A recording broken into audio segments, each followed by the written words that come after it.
That's right. It's your boy Cosmon. I'm right back at it. One more time again. Come to balance all balance. Check all checks, because y'all know what's happening next when you see the butterfly vortex. That's right.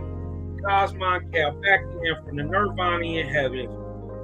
More rock. You dig what I'm talking about? We're going to give you that fire today.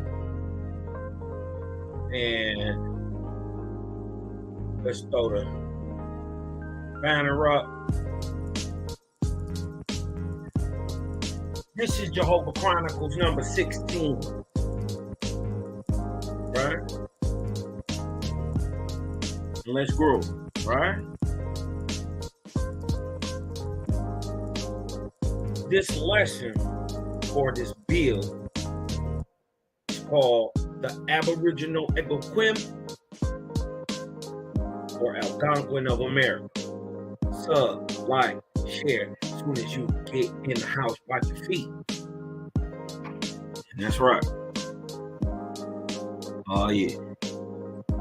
You know what I mean? We got some good things to, build on about the people here in America. We always hear about the people from Asia or Japhet. We always hear about the people from Shin, India, and Persia. And we also hear mainly about people from Erebenia, or what we call Ham or Africa. We also, many people try to tie in many of the Europeans, which they got a place to play in here too, when they came in and mixed their genetic stocks in with a lot of people too, but they don't come to thousands of years later. You dig what I'm talking about? Thousands of years later. You dig what I'm talking about? And also, skin color is no indicator of race or culture or heritage, but it can tend to show you who you are in history. And even though WASP admits that there are races of men, there is only one human race. There's only one type of man, but there are different sections or races of men, even in WASP. You dig what I'm talking about? So, you dig what I'm saying? Thanks for everybody coming out. You dig what I'm talking about? My sister Tikva. You dig what I'm talking about? Ray.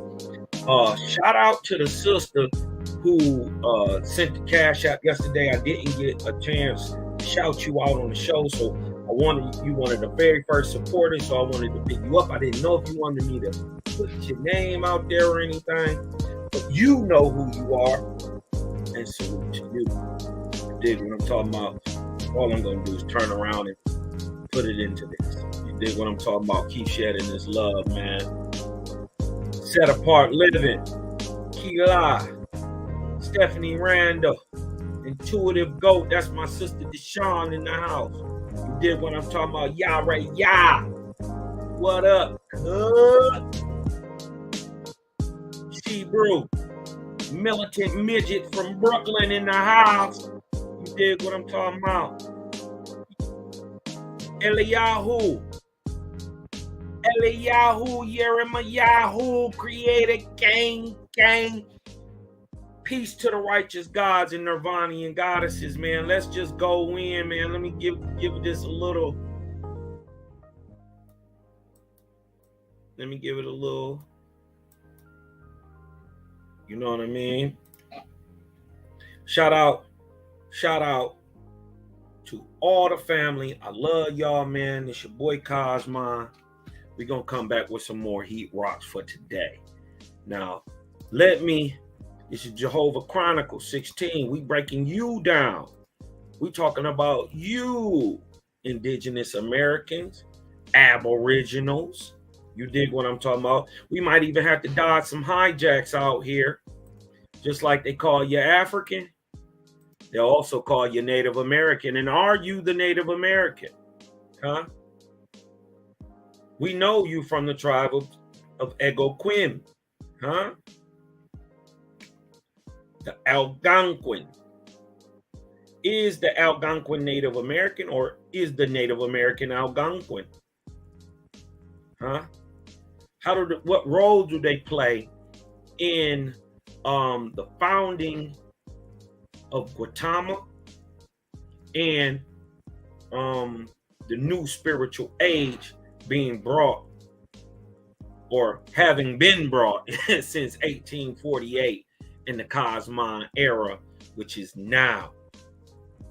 So I hope everybody can see this. This is study of Owaspy and Owaspy study and faithism, worshipers of the Great Spirit, in Gautama, or what we call the Americas. You see what I'm saying? Give me like my little spipper ting, right?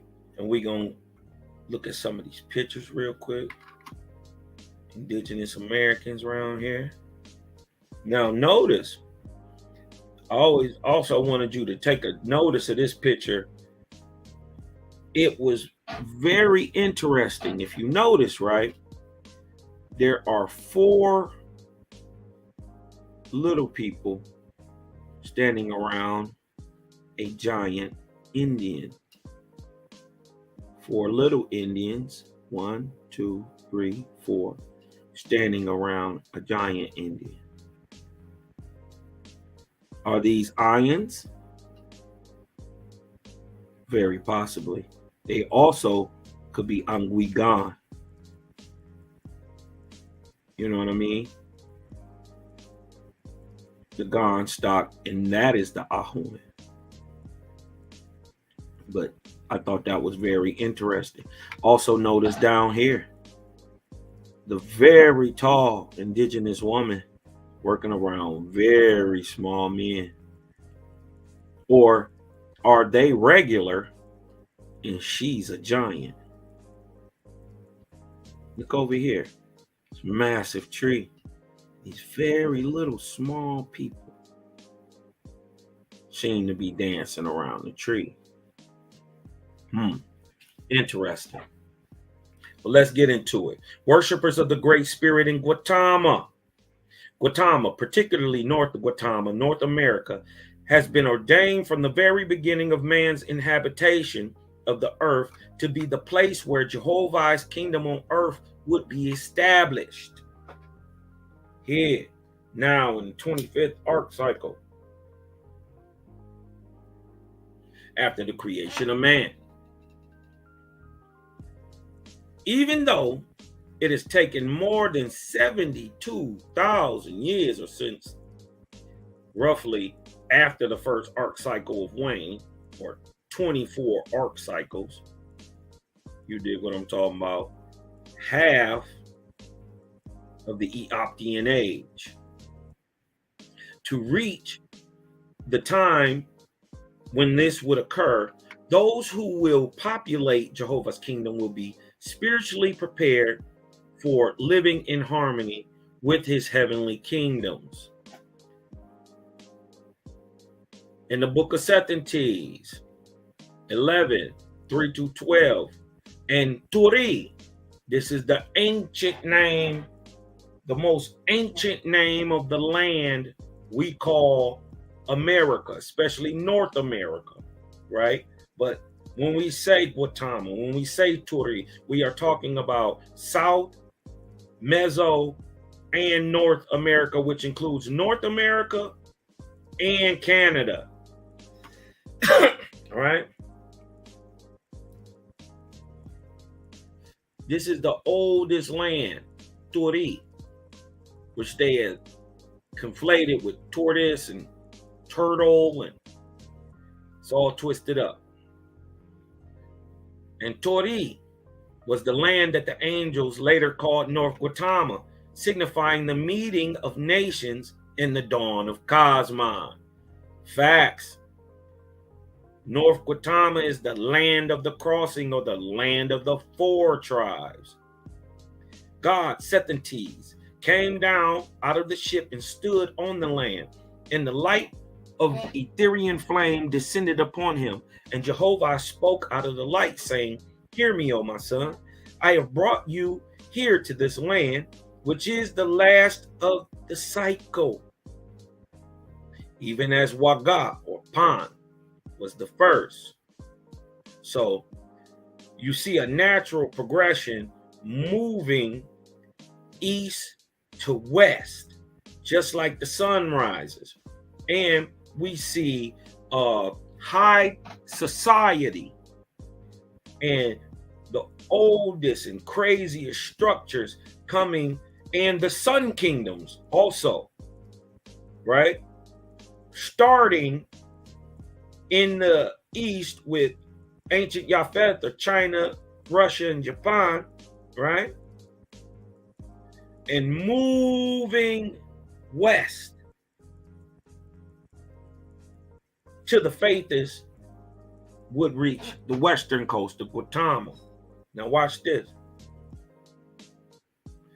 Which is the last of the circles? If Waga was the first, behold, when the earth is circumscribed with those who choose me, I will come here with a great awakening light to the souls of men. On this land, I will finish the dominion of gods and lords on earth. So on this land in America, the worship of gods and lords is going to be finished. You dig what I'm talking about? So the rulership of Lord said and God said and all that. And if you look around you, you find people leaving the gods, leaving the lords, leaving the religious dogma, leaving the church, and coming back to the Creator. And that is here in America with leaps and bounds, as was prophesied 75,000 years ago. 75,174 to be exact, even as begun on Waga. Through you and your lords, I will now lay the foundation for my kingdom. On this land, I will raise up a people who will be fulfilling of that which the Ions of Waga profess. What are they professing? That there is going to be a people after us who will not just be small and spiritually advanced, they will be physically advanced and spiritually advanced. And as Leah Bakatrava let us know in the book of S, right? Every planet must go through this time of Cosmon, a balancing time where you will have high physicality and high spirituality all at once. For my chosen shall come out boldly against all dominion except mine, Jehovah's. Look over this land, my son, and provide for the time of Cosmon. So he telling them to provide now, or 75,000 years ago, for today. Look at the majesty and the forethought of the gods and the great Creator, huh? My prophets will foretell you what shall happen, and afterward you shall look upon the mountains and strong standing rocks, and the thought of your soul will pierce them, and its impression will be as a written book before the races of men. What did they say? Races, not the race of men, the races of men in that day. Are there multiple races in America? I would say yes. Nor will they know the cause, but they shall come forth in tens of thousands for my sake, putting away all gods, lords, and ancient tyranny. It is only Jehovians today that are leaving the cities, coming forth to the wilderness and the wild places and the high places, escaping gods, lords, and ancient tyranny, biblical tyranny, and dogma. Your soul shall be my talisman, deeply engraved in the land, water and mountains. On this land alone, no Lord or God shall be established by the sword. That is true. No God here was enforced upon us. For it is my land, says the Creator, which I planned for the deliverance of the nations of the earth.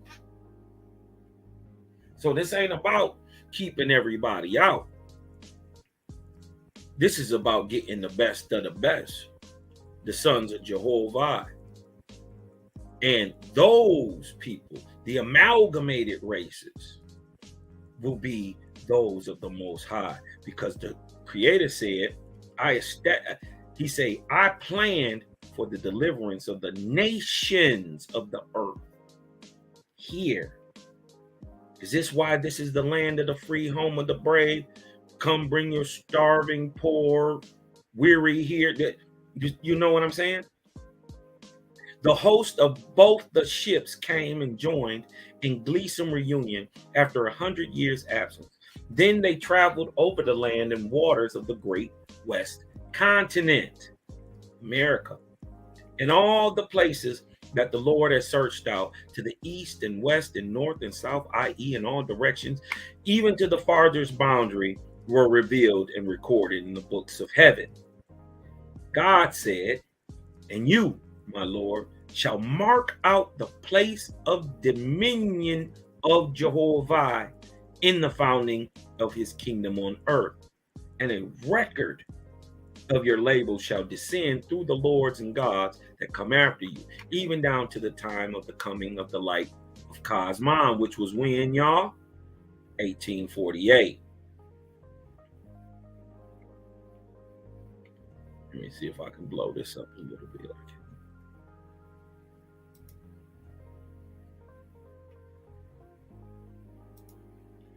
All right.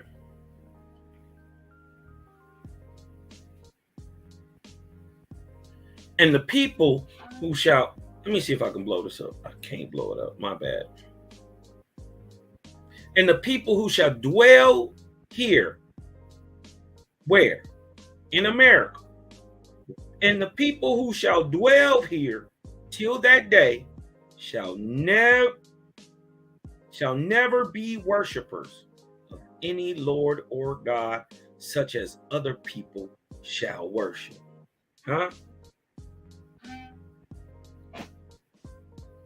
Did your Aboriginal fathers pray to the gods and the lords? No. It is well known that the indigenous American prayed to the Great Spirit with names like Geechee, and Geechee Manito. Even then, they knew the difference between God and the Creator. And they never worship God. Let my seal be upon this land in the name of Jehovah, and to him I consecrate it forever. Thus, the beginning of the end of mortals worshiping gods and lords is to start in North America. When was the start of this? Do y'all know? 100 years after the beginning of the Cosmon era, 1948, excuse me, with the birth of the very first Cosmon children. Even as on the continent of Wagapan, the worship of the Lord and God was begun. This verse does not mean the end of Jehovah's gods and lords, though. The higher ranked Etherian angels of the Most High, but the false gods and lords of religion. Now, all the Algonquin tribes, take notice of this. Because remember, are the Algonquins what we would call today Native Americans? The answer to that is no. They're a different people. Primarily, the 40 tribes or nations put together in America are of three major stocks.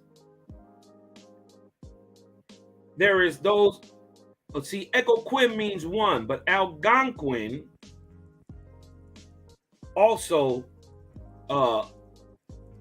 is an adjective and describes not only what the people did, what the people said, but what they looked like and who they praised. Because they also praised the Creator under the name Egoquim too.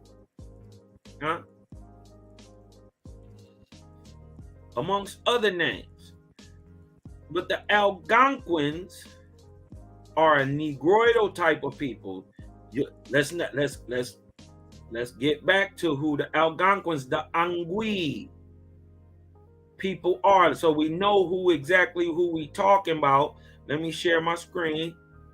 Let me share my screen with you. And so we know exactly who we talking about when we look at them. You dig what I'm saying? Nope, I'm still on that. Hold on.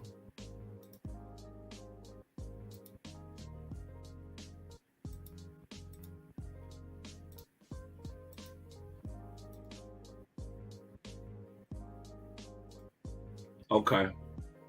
Let's look in. Now, they're going to be talking to you about some time pre-Columbian, after Columbus. Now, I want you to remember, at the earliest, that is 1492 AD or CE, the Common Era.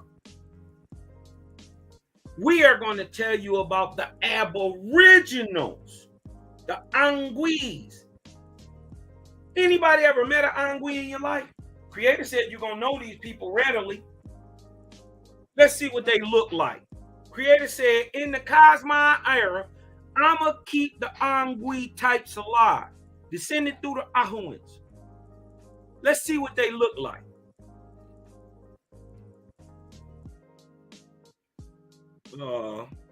Let me go down here. I think it's 2930. And this part right here, unless you know what's going on, you can get confused with Angui God, because the Ayin to the Ahuan produces an Angui, not a Gan. Gan is modern man like me and you. Angui, right, denotes an Aboriginal of America, an upright talking person. A Gan is modern man. So, and comes after the birth of the Angui. Right? So the Angui, who descends from Ahuan, and we don't get Angui Gans, right, till you actually birth an Angui and then birth a Gan, and then they get together and produce an Angui Gan. So be careful with that. But let's see what the Ahu or the Anguis. I'm gonna rip the Band-Aid off for you real fast. Look at the word Angui. Remember, we spoke with the Spanish first and the Portuguese. The word Angui, Creator said you're gonna know these people. Came suddenly into the world by thousands and thousands. They came in the north, south, east, and west, and they had, hold on, listen, so we can see these people in history and time. We are talking about the 19th arc cycle after the creation of man, or the Ark of Apollo. 16,353 BC to 13,353 BC. Check this out. The Anguis came suddenly into the world. By thousands and thousands they came in the north, south, east, and west, and they had, listen, they had long hair, right? I describe a lot of people, but it was black and it was coarse. So that right there knocks the so-called Native American out from being these people, right? That alone. black and coarse. Your hair is black and coarse. All right, but hold on, we got to go forward because we got to describe these people. But their skin was brown or copper colored, and their arms were short like the irons. And very proud was these Anguis. They would not mix with the Ahuan, and they dared not mix with the sacred people because of the commandment of the Lord. So we're looking for a brown-skinned people that can grow their hair long, but it's black and knotty. There is only one person in America who fits that description, and that is the Negro of America. He is the Aboriginal. Notice I didn't say original, because even their forefathers come from a different place. Waga or Pan was also misunderstood as Lemuria or Atlantis or Mu. Wait till you find out that Mu was just the southeastern section of the continent of Pan. I should bring that up. You dig what I'm talking about? We should look at that. You dig what I'm talking about?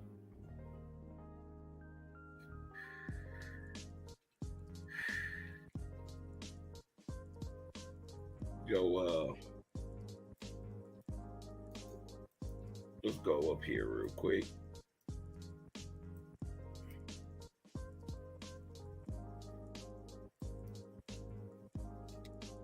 Get up out of here.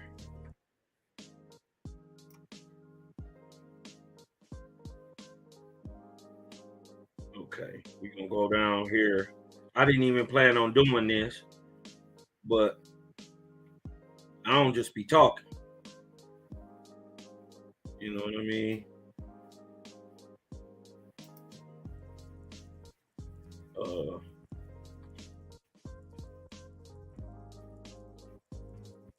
Right. So right here, this is Book of Eighth, right? And they are describing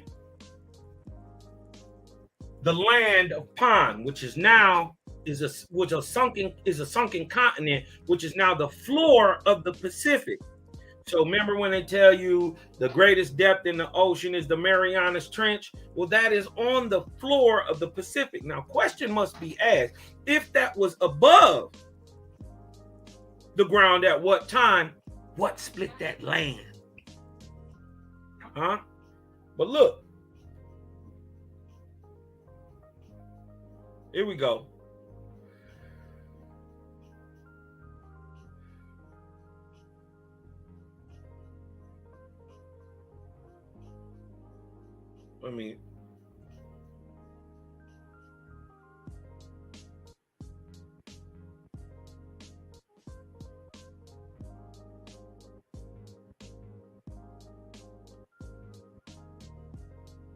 Let me go find this shit real quick.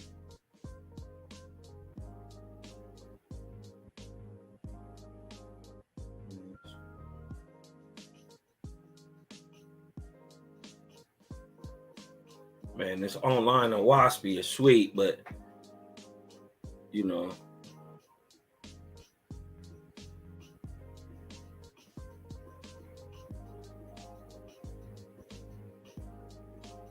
Oh, actually, this is the synopsis of 16 cycles in the rich valley of Mu, and her 1,000 cities of mine. With her 1,000 cities shall be pierced with the madness of men and women fleeing before the waters of the ocean. And the women and children shall fall by the wayside, be drowned, and men shall go down in water. And the plains of Og, with her 1,000 cities, and the capital of Pinj, and the temples of Ku, Bot, Gan, Sang, shall sink and rise no more. And the deluge in the air of heaven shall be filled with the screaming and wailing of millions of mortals.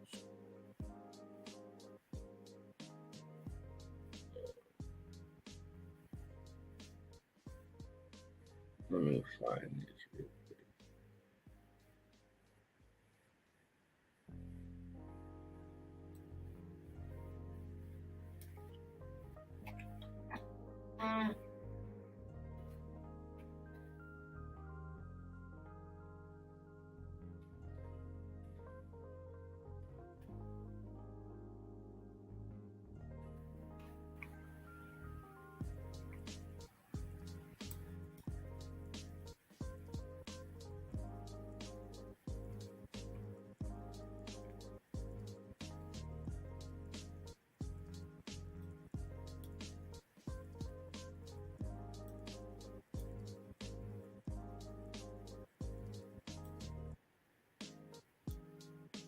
I'm gonna find this.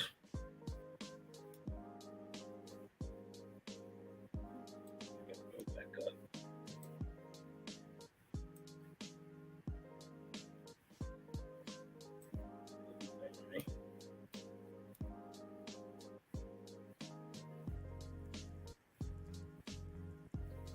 Okay.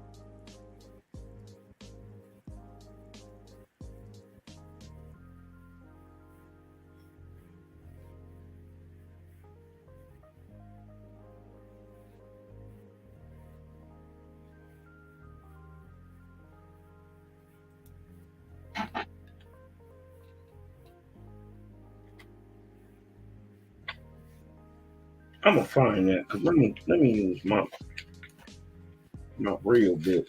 But while we doing that, we're gonna get back to the bill.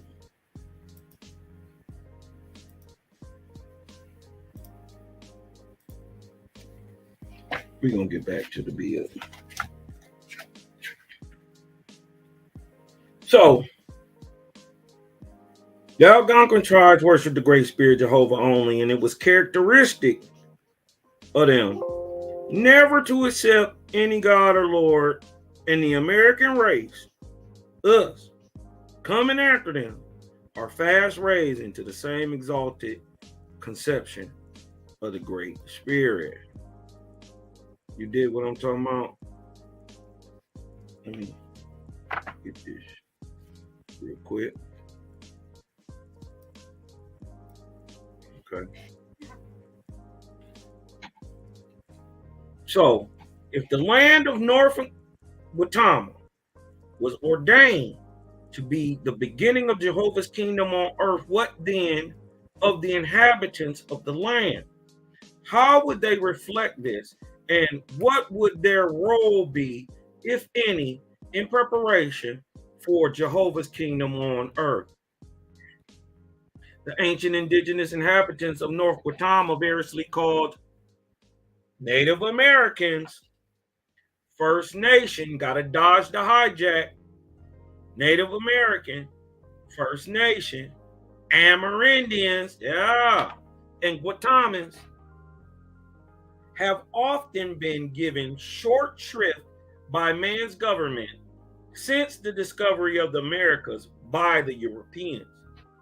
Such governments have often treated them as inferior and insignificant, which is unfortunate because Native Guatemians have characteristics that demonstrate that they do indeed have an important part to play in the foundation of Jehovah's kingdom. First and foremost, for the most part, they have been worshipers of the Great Spirit for many thousands of years. Their culture, although close to the earth, is imbued and powered with spirit and acknowledged to be of the Great Spirit. I would say that is so.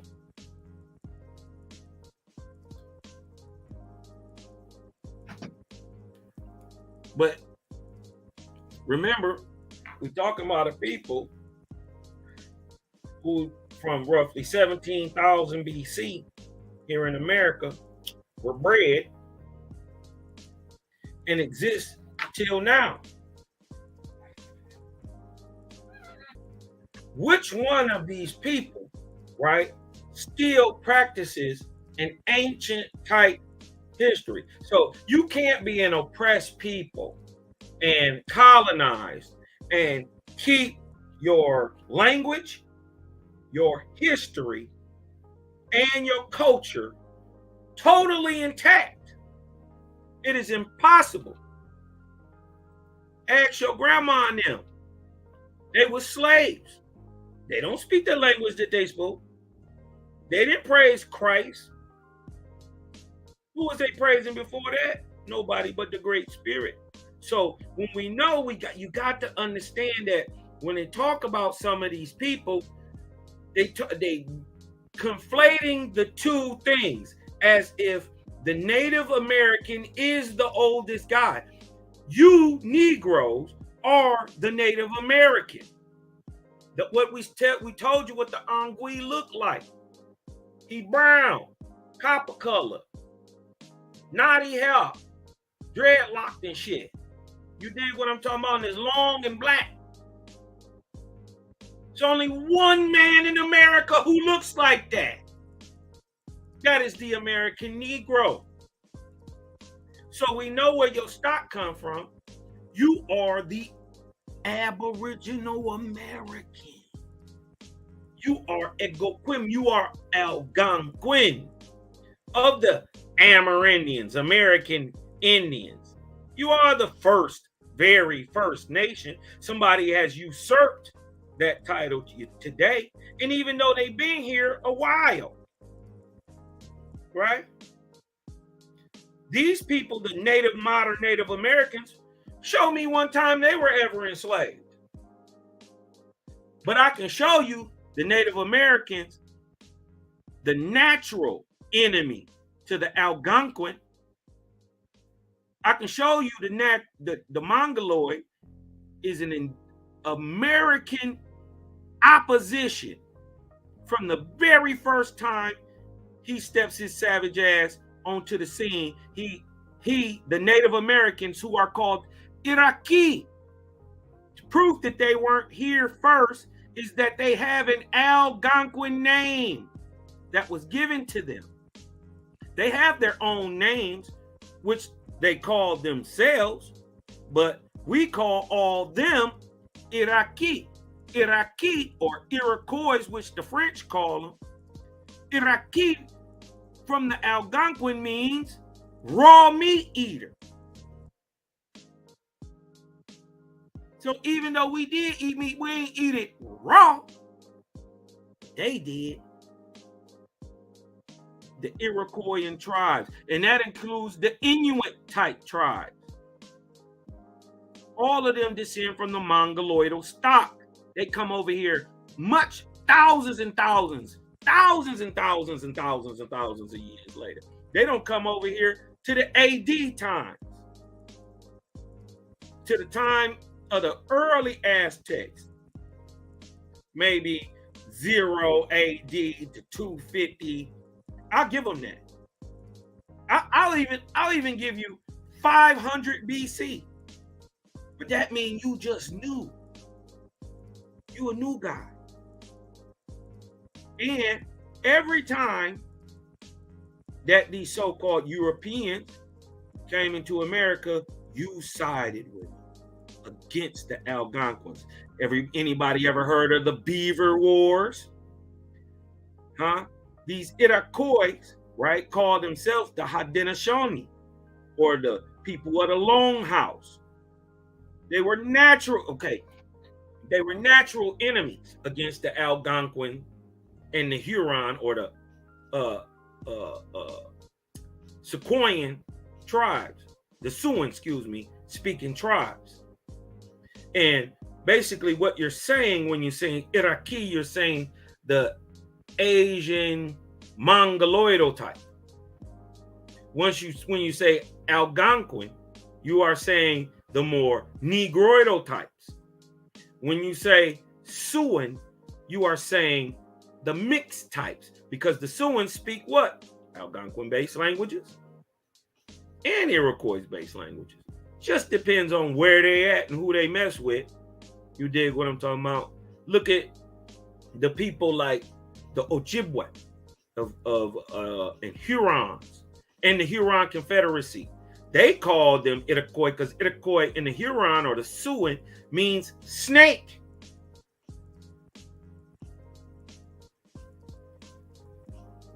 Because they were natural enemies. Look up the Beaver Wars. Huh? So every time you say you Cherokee, every time you say you Tuscarora, you just saying you mixed, nigga. Nigga. That's all that is. And ain't nothing wrong with that neither. But we're showing that there is a difference.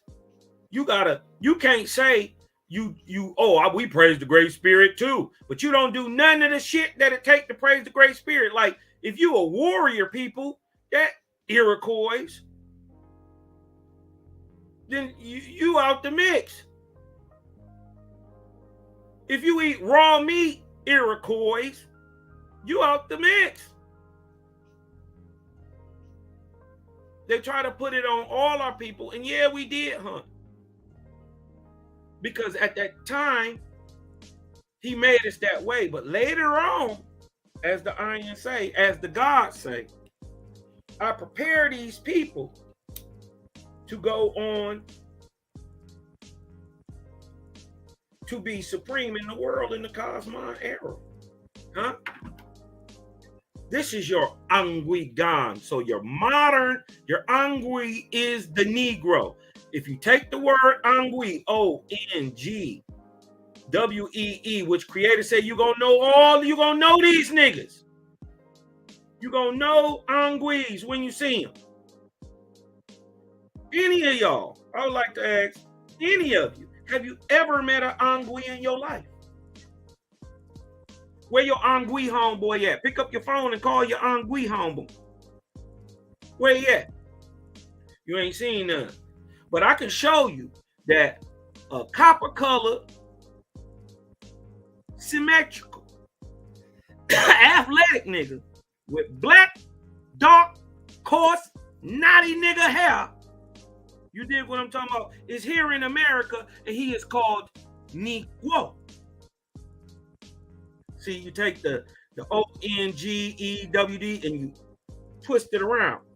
Remember, we came into contact with the Portuguese and the Spanish first. There is no whoa sound. Whoa, whoa, whoa. Angui. Negro. There is no whoa sound in Latin, but there is a double rolling R. So, Angui becomes Negro, becomes Negro. So, I ask you a question again. How many Anguis you know? None. But how many Negroes you know?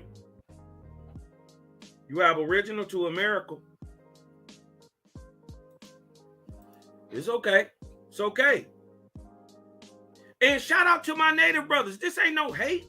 Because, shit, if y'all niggas hadn't come in later and picked up the game from us, after they was mashing on our people and you was helping them, you picked up our stuff and you carried it along too. We wouldn't have a lot of the Aboriginal American history because our people been oppressed so long if it wasn't for you. So shout to the Native Americans. You dig what I'm talking about? You got your role to play too. But let's not,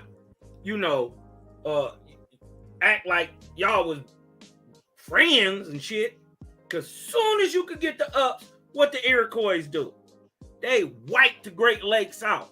Got the Algonquin and the Huron tribes up out of there. And all of them was Negroes and mixed mestizo Iroquois types. All mixed. So they look black. With just the good hair. A little bit of the good hair. You see what I'm saying? But it's all good. Because what that's starting to prove, that the best of the best is mixing. And that the sons of Iwata are meeting the sons of Moshe, are meeting the sons of Capilia, are meeting the sons of Pope. Huh? Their social and tribal ways value freedom and the individual as an integral part of family and community, which is also evident in their quality of their fathers and chiefs, among whom there were no tyrants or dictators. Who can say that?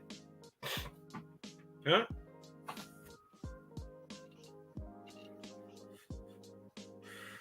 I only know one people in America who can say that.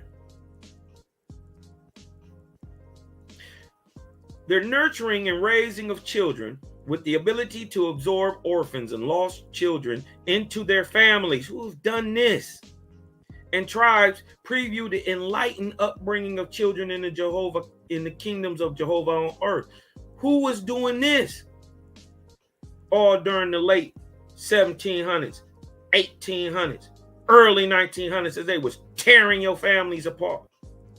Huh? With the ability to absorb orphans and lost children.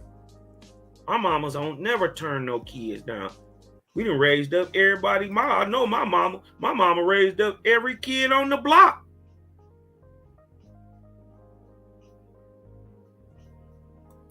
Facts. The Union of Nations, established by Ewotum, still evident in the Iroquois Confederacy at the time of European colonization, right, provided a model for the United States Constitution, Ben Franklin citing it as an example to be modeled upon, but he didn't give it to the Iroquois.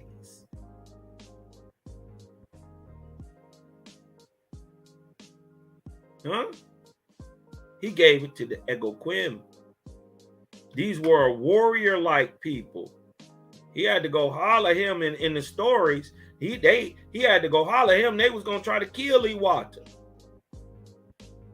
What you got to understand is the Iroquois of America was like the Romans of Europe.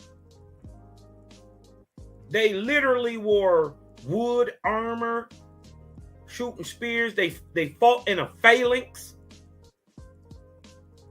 just like the Romans.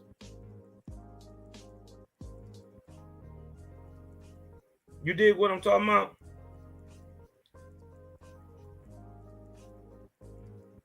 So,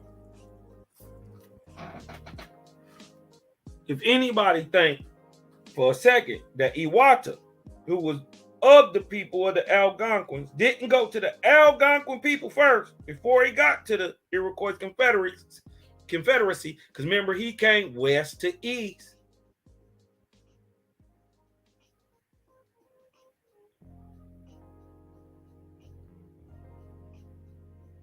You silly. If you think he didn't go to his people first and set them up in nations, tribes and clans, build nations.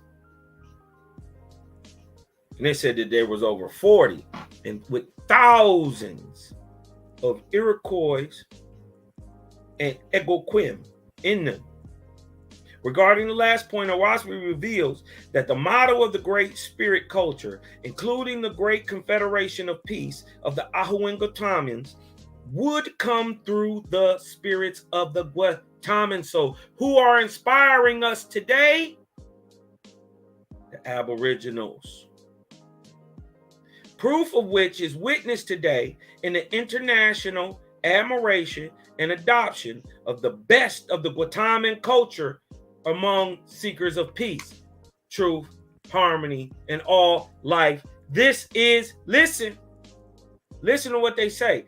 Proof of this is witnessed today in the international admiration and adoption of the best of the Aboriginal American culture. What is the best of the Aboriginal culture? First of all, let's get it understood that so-called Negroes are and have always been the moral compass of America. And we produce, let me show you this, we produce a thing that has garnered international admiration, a culture right? That they have that show admiration to around the world. And the best of the American culture, or the niggas who do it the best in America, whatever they're doing is in high admiration internationally. There's only one thing that is of peace, truth, and harmony in all life that's culturally that America produces, that the international people show admiration to, and that is hip hop. Produced 100%, right? From the Ahuan, Angui, Negro, Guatamians, Americans, the Aboriginal Americans. It's only one thing produced in this whole world that America dominates in, and that is hip hop. Only one thing in our whole American culture, which is still dominated by hip hop, that is of peace, truth, and harmony in life. These are 4 of the tenets of hip hop. Let it sink in. Owaspi, First Book of God, 27, 47 through 49. The Creator saw the great work of Iwata, saw the people gathered together in tens of thousands of places. Then the Creator spoke to Iwata, saying, "You shall found 40 mighty kingdoms, 40 mighty nations, O my son." There are 40 nations. Now we know that there were thousands of tribes and even more thousands of confederacies, and even more than that of familial lines. You see what I'm saying? Because you get your familial line together, they produce a tribe. You get a bunch of tribes together, they produce a confederation. You get a bunch of confederations together, they produce a nation. Right? You shall found 40 nations, O my son, and every nation shall be an independent nation, but all the nations shall be united in a brotherhood of nations as one mighty nation. Huh? It's coming, y'all. And that one shall be called Opa Egoquim, signifying one or unity, or out of many, one. For when I come in Cosmon today, my people shall have many states like yours, and their combination shall be called union. Is it not? The United States? Huh? Do we serve one union? Yes, it is. Build a model for them, O Iwata. Now, mind you, this is circa 4000 BC, 3950 BC. For although when they come, they will overthrow your people on earth, the angels of your holy ones dodge the hijack. Native American spirits. Let's go ahead and put right there. Aboriginal American spirits, because we know who they saying. They trying to say this guy, you know what I mean? The native is Aboriginal, but he's not. Because we know what the Aboriginals look like. The nigga who on the tribe today, he ain't copper colored. He don't have long, black, coarse hair. He got long, straight, stringy European and Mongolian hair. He got Iroquoian hair. Nothing wrong with it, but that ain't you. Watch me here to clear it all up.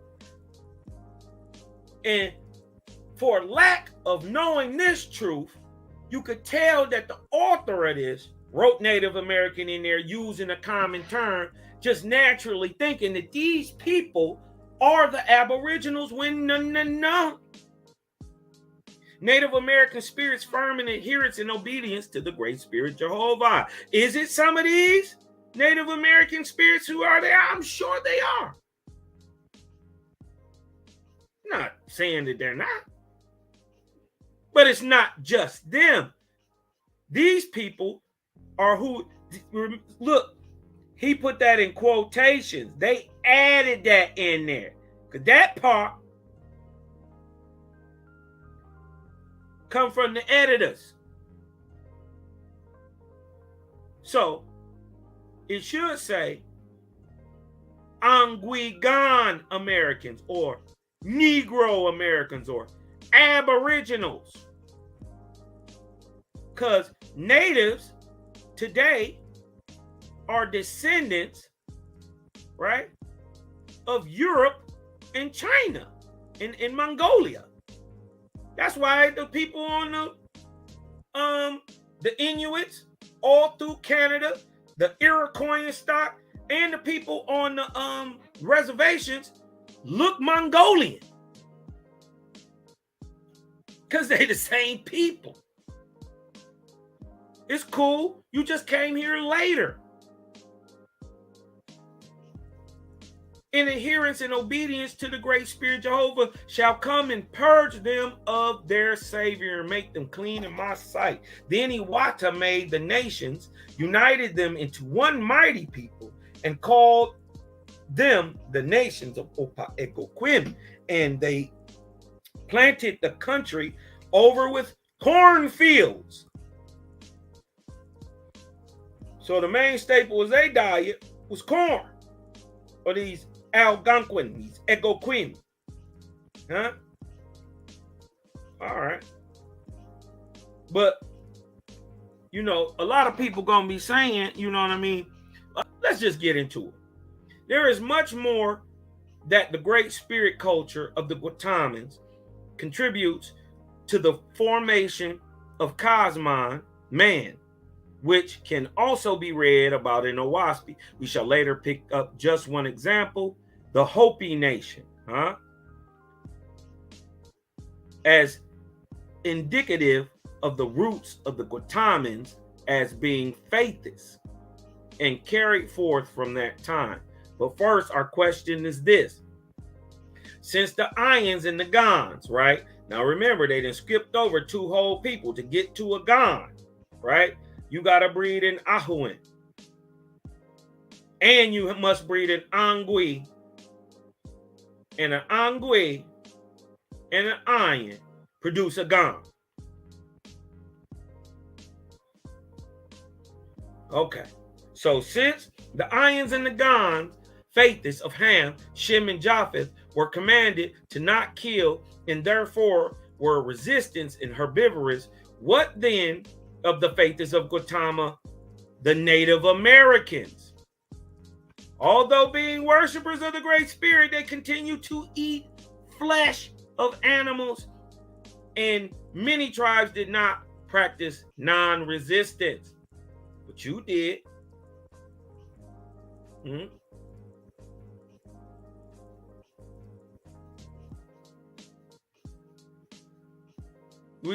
We should remember that although they were worshipers of the Great Spirit, many of them hunted and killed animals for food, clothing, and shelter. And today, many continue to eat meat as their ancestors did. Recall the Ions were those who were capable of heeding Jehovah's angels, and they were the example to the Ahuin Gons right up until some 3,000 years ago. But the Ahuin Gon, being of lower grade than the Ions and being more distant from Jehovah, were mostly flesh eaters. This is not to say that they did not have a wonderful variety of vegetable foods. We know that they did. But with many of these tribes foregoing the hunt, listen, many of the tribes, no, most of the tribes forego the hunt, especially the Algonquins. Now, we're not saying that the Sioux didn't hunt.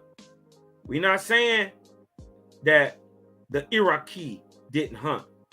We saying, for the most part, the Algonquins didn't.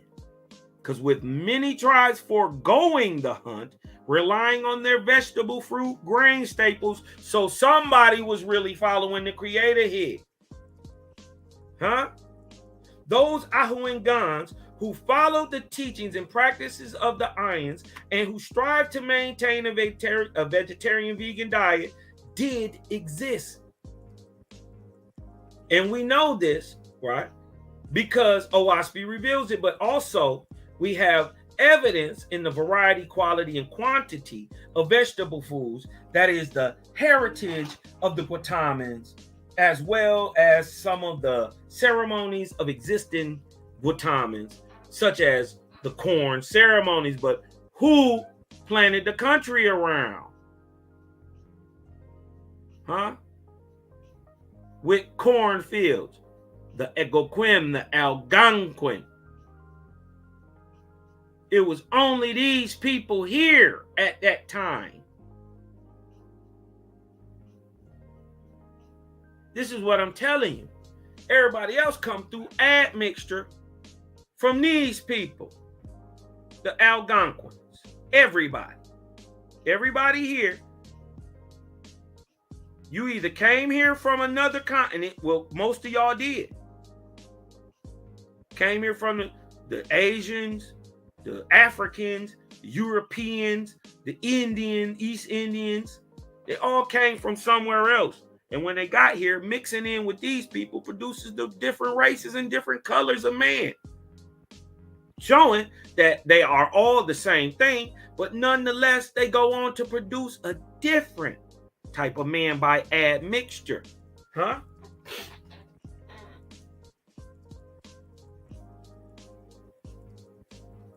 So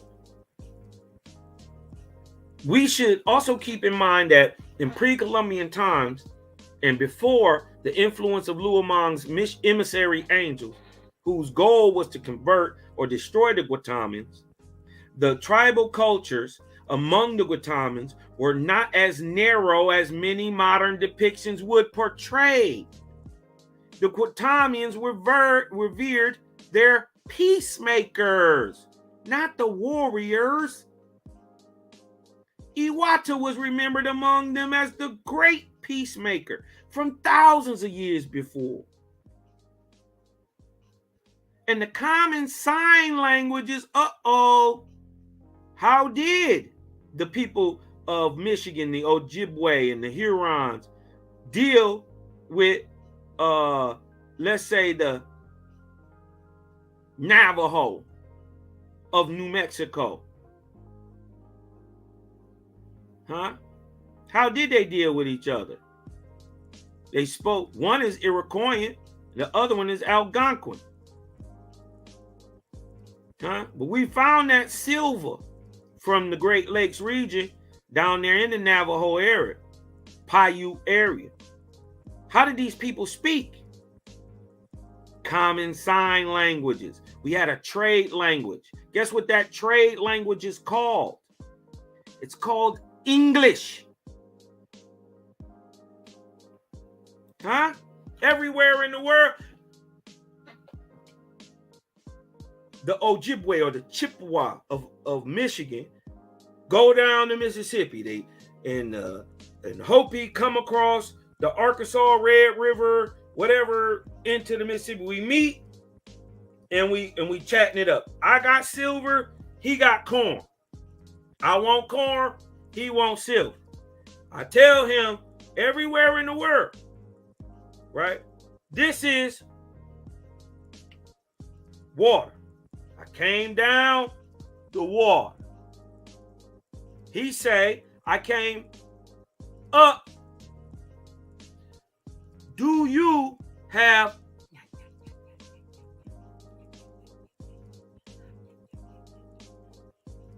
I say, yeah, I got,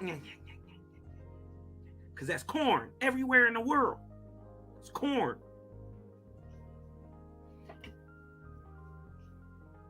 I say, I have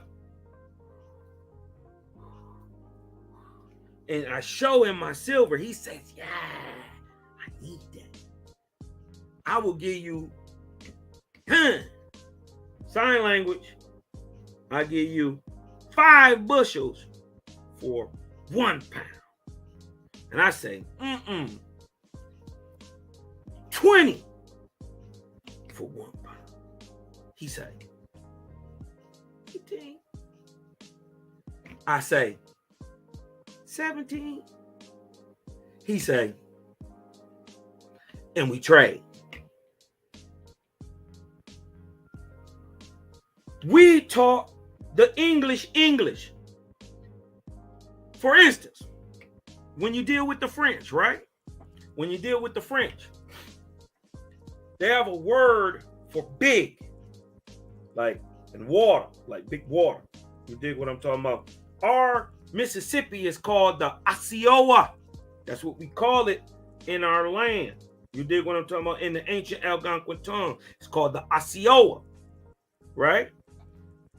But when we were dealing with French men who we couldn't speak to because they spoke what? French. And we spoke Algonquin-based language. We said, when them niggas came in, we said, how? You dig what I'm talking about? Them niggas said, what up, dog? You dig what I'm talking about? Because you know they was French. Detroit French. They was like, what up, dog? And no, but when he said the water, everywhere, even to the French man, that's water. And he said, merci, big merci, water. And the Algonquin said, así or sepi, or the big water. So they put the Messi with the Sippy, and they call the big waters Mississippi. It is a half Algonquin, half French word. The whole English language is compounded words from different areas. There are no purely English words. This is why they have etymology to English.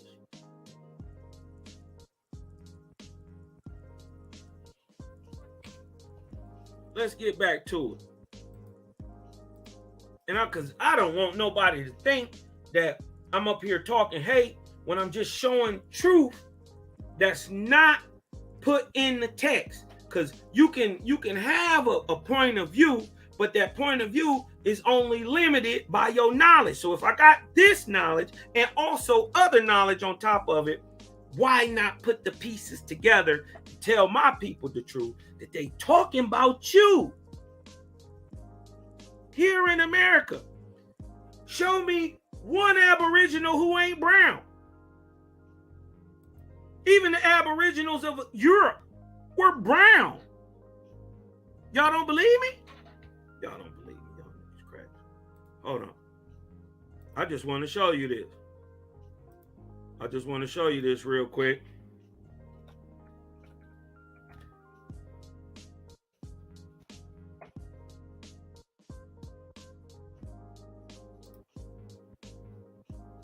I want to show you this. Can y'all see that screen? That's Cheddar Man. That is the oldest known and found European in the world. Circa 10,500 BC. This is Cheddar Man. Or 10,500 years ago, so roughly 8,000 years ago, BC. 8,500 BC. Look at this. The oldest known European who has living descendants today. Look. Y'all see this? Hold on, let me show you this. They did Cheddar Man's DNA, right?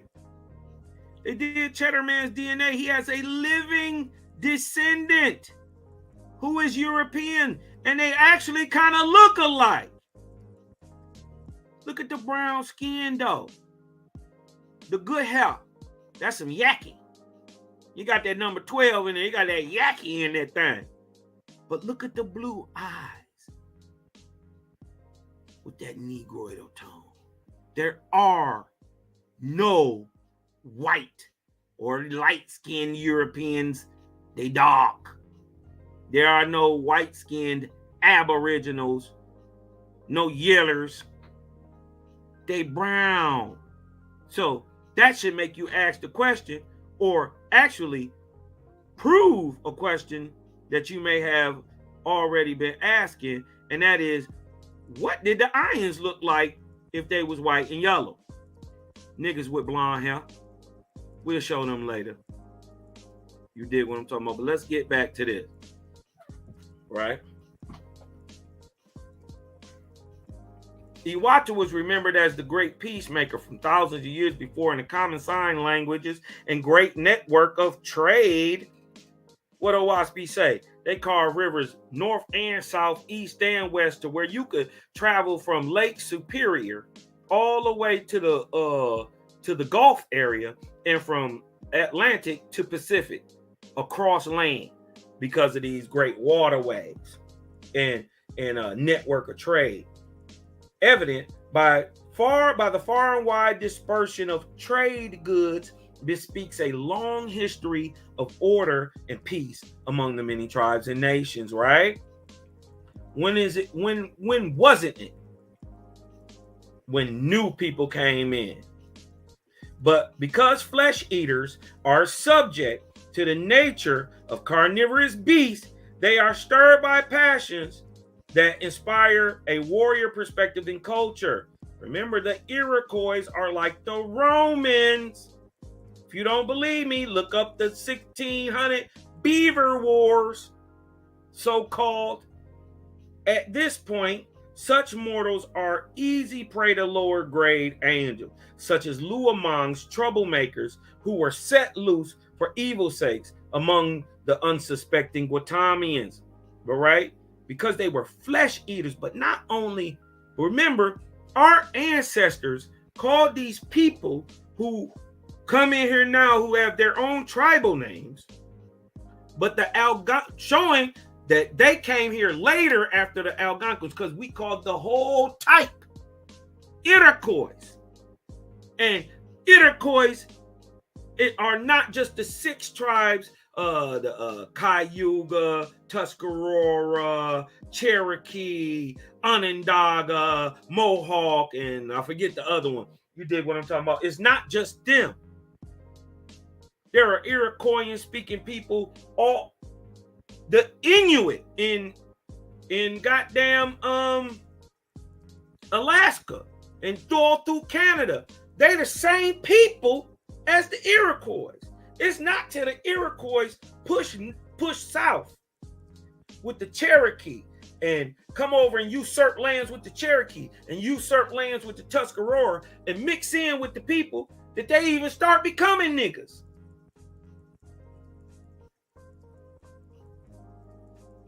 That's not till the 1700s, late 1600s. B.A.D. Huh? And you just show the nature of the people, right? But you dig what I'm talking about? The Algonquins called these people raw meat eaters. We know some of the earliest Algonquin, Iroquoian stock, the people that they say walked across the Bering Straits, are the Eskimos or the Inuits. So the question should be, are the Inuits raw meat eaters? Let's see. Is it true that the Eskimos eat raw meat?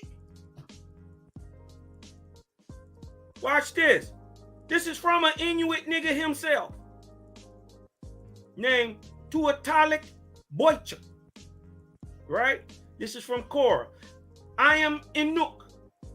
Don't worry, I'm not offended by the word Eskimo. My mom was never offended, and my adopted Inuk brother is not offended either. Raw meat is my favorite food. About once a week, I eat raw and frozen caribou, Arctic char, this is a fish, beluga skin, and narwhal skin. Other Inuit eat bowhead whale skin, but I prefer beluga and narwhal. So how do we know that these people, these Iraqi, these Inuit, these Inuk, right, are the people of Mongolia? Because we called the people from Mongolia Iraqi, raw meat eaters. And we see that in the United States, in Canada, and in Alaska, these Inuks is eating raw meat today. But hold on. And do these share a genetic, a linguistic, and cultural heritage with the Mongolian? This goes back to prove that we're talking about two different people. Look at this. Look at the Mongolian. Now, if I told you this little boy right here, y'all see this little boy? If I told you this little boy was on a reservation in Canada, what could you say? If I told you he was from Inuit stock, or Inuk from Canada, what would you say? Or Alaska, what would you say? You say he looked just like the Inuits, the Iraqi. But what is he doing? He's eating raw reindeer meat. Just like them niggas eat raw meat. They have a linguistic tie, a genetic tie, and a cultural tie, being that they all eat raw, bloody meat. Bloody. Hold on, let me get back in here real quick. I don't be making this up trying to hate on people. You dig what I'm talking about? Nah. Look at him. Look at him.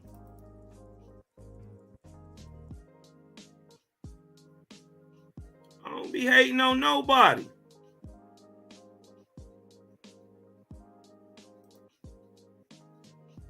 Oh.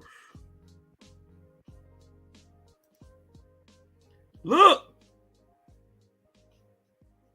Who that look like in America?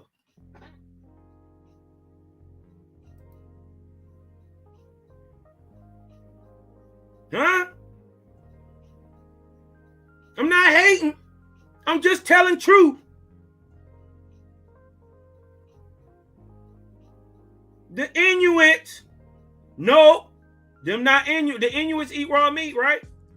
Them not Inuits, but they twins. Look at them. They look like any Indian in Canada, any Indian on any reservation, especially the Inuk and those of the northwestern colder regions. These are Mongolians. The language of the Inuk is Mongolian. Their genetic is Mongolian. Their culture, see this raw bloody meat? What dog told you he was eating raw? He said, I eat at least 2, 3, 4, 5, 6 times a week. It's my favorite. Narwhal skin. You ever seen a narwhal? They got a long, they call them unicorns of the sea. They got a long, like, unicorn, like a proboscis, like a long nose, a pointy, like a horn that grows from their nose. You dig what I'm talking about? We not hating. We just showing that Owaspy ain't talking about you niggas.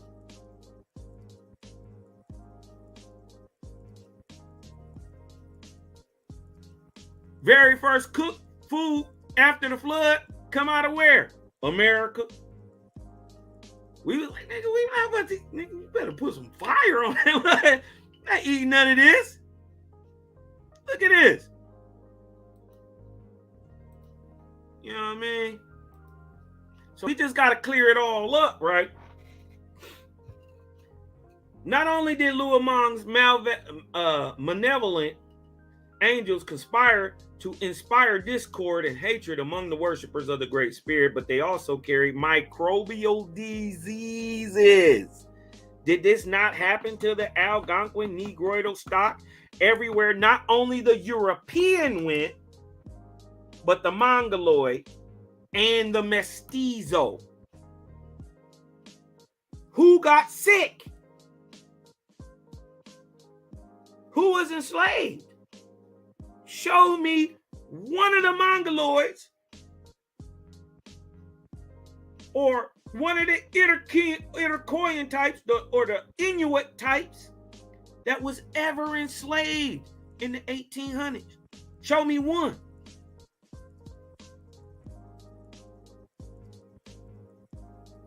To inspire discord among the worshippers of the Great Spirit, but they also carried microbial diseases to vulnerable Guatamians to wipe them out, and they did this on purpose. Readers of Owaspy know about such strategies that warring angels of the false gods of the old world had been carrying on with for thousands of years. They inoculate the breath of men. For instance, Baal and Ashtaroth destroyed in this way the great Median cities, including Troy, prior to the rise of the Middle Kingdom of Egypt. Like the Guatamans, these civilizations were also worshippers of the Great Spirit, but were not scrupulous in keeping Jehovah's commandments, being flesh eaters and warriors also. God's priority. The need to maintain Gautama free of false God, Lord, or Savior worship took precedence over the aspects of resurrection for the inhabitants of Gautama. That was priority. That was priority because it was designed and ordained to be the place where Jehovah's kingdom on earth would begin in the Cosmine era, where people would be allowed to worship as their conscience dictates. And so the freedom of religion that is part of the Constitution of the Republic. Let me blow this up a little bit.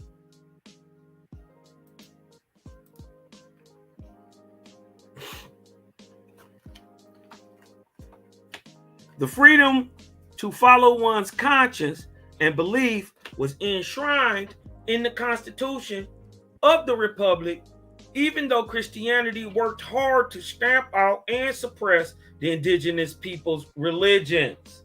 Right.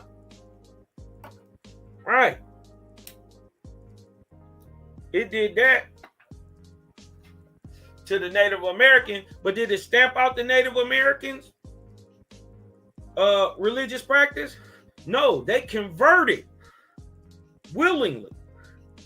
They converted willingly, so they were able to keep some of them old practices alive even while they was Christians. They converted willingly. Go read Who Sold You Out in 1866. Go look at the Cherokee and the Tuscarora acts of 1865, 1866, 1867, 1868, before Reconstruction, where your people sold you out.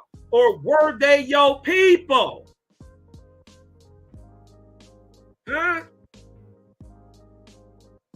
Who would sign a deal where they people get the shit end of the stick, they get kicked off the land, lose their gods, lose everything, and lose everything for the generations that come after them?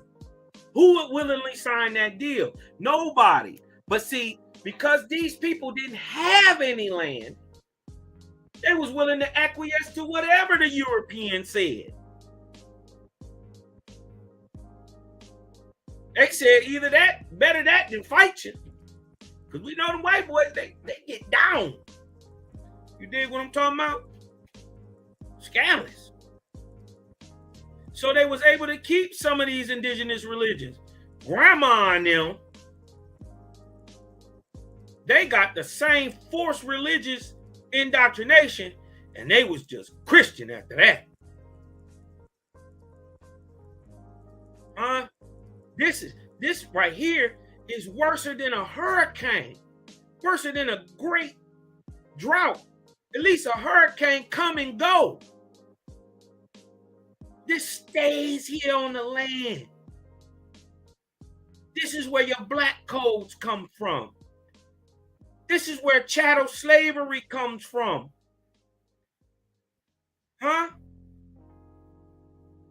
This is Jim Crow. It is Christian based. Did it not say in the book of Esther, the four corners of the dark lodge will be upon thy people? What people? These indigenous peoples. Some gonna fold, some gonna stand, and some gonna die when they stand. I'm the type of I know I'm from that cut. I'm gonna die before I go out. Before you just force it on me. So these are your Indian wars. Because starting in 1812. Shit, 1776, you really want to be for real about it.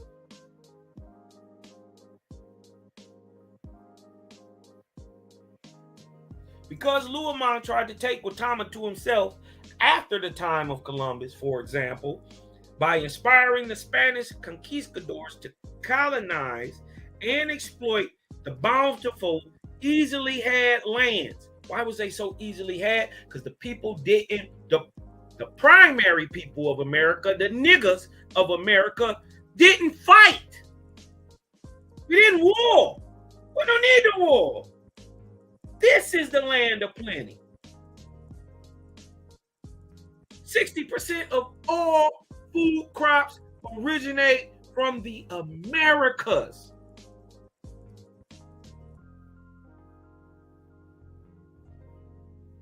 We ain't had to fight nobody.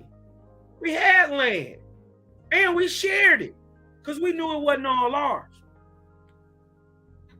So God focused his efforts on North Gautama, inspiring the faiths of Europe to that region and all its aftermath. But Luamon, upon learning this, also inspired mortal followers of his to immigrate to North Gautama, a telling tract in Owaspy regarding the priorities of the way Gautama will be preserved from false gods, lords, and saviors is cited. Owaspy, look at this, the book of Fragapati, 20, 1 through 11. The voice of Jehovah came to Yatante. He got to be a G. He got the subjective heavens over the mid-America or the Midwest, all the way down into the Caribbean, all the way up into Canada, are the subjective heavens of Yatante. And that is the name of the heaven in America, saying, behold, my sons and daughters, this heaven and this land shall not be like any other place. For here shall rise in time after those who shall begin the founding of my kingdom among mortals. Hello, faithists. Hello, Coke babies, children of the Cosmon era. Huh? If you was born from 1948 to 1981, you are the very first of the truly Cosmon children. For in this land of the east, for in the lands of the east and the heavens of the east, I have given them lords and gods before whom they fall down and worship. But in this heaven, in this land beneath it, there shall not be given any lord or god or any person born of woman for their resurrection. To this end, I have created this subjective heaven. This is your Tante. This is your happy hunting grounds. And her plateaus.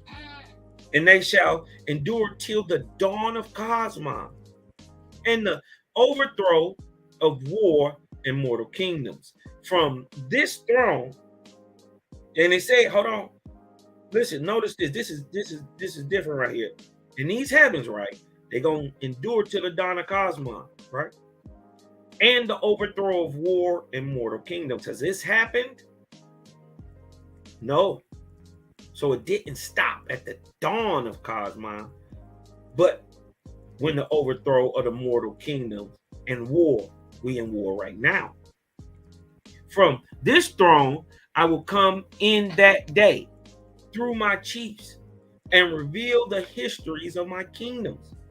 And I will radiate outward around about from this heaven until my kingdoms encircle the whole earth. And until the earth's heavens are mine also. And whether the Ahuans are mortals or spirits, you shall teach them to worship. You shall not teach them to worship anyone except the Great Spirit. For a question will arise among mortals in the beginning of the Cosmon era as to whether mortals are ruled by the angels of heaven. And I will prove it before them that in this land all gods, lords, and saviors shall be cast out, and mortals shall become worshippers of the Great Spirit, being ruled to that end by the inspiration that shall descend from this heaven through the spirits of the Ahuan race.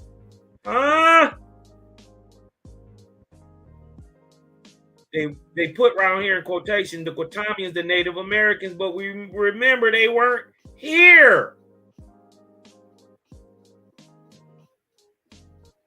So when they say Native Americans, they're talking about the Native Americans. In fact, the Anguis, these copper-colored people with long nigger hair and nigger-colored skin.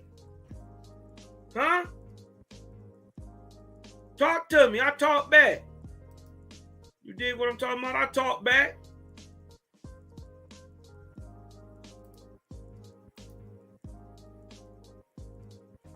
It's all good, man, that they weren't here.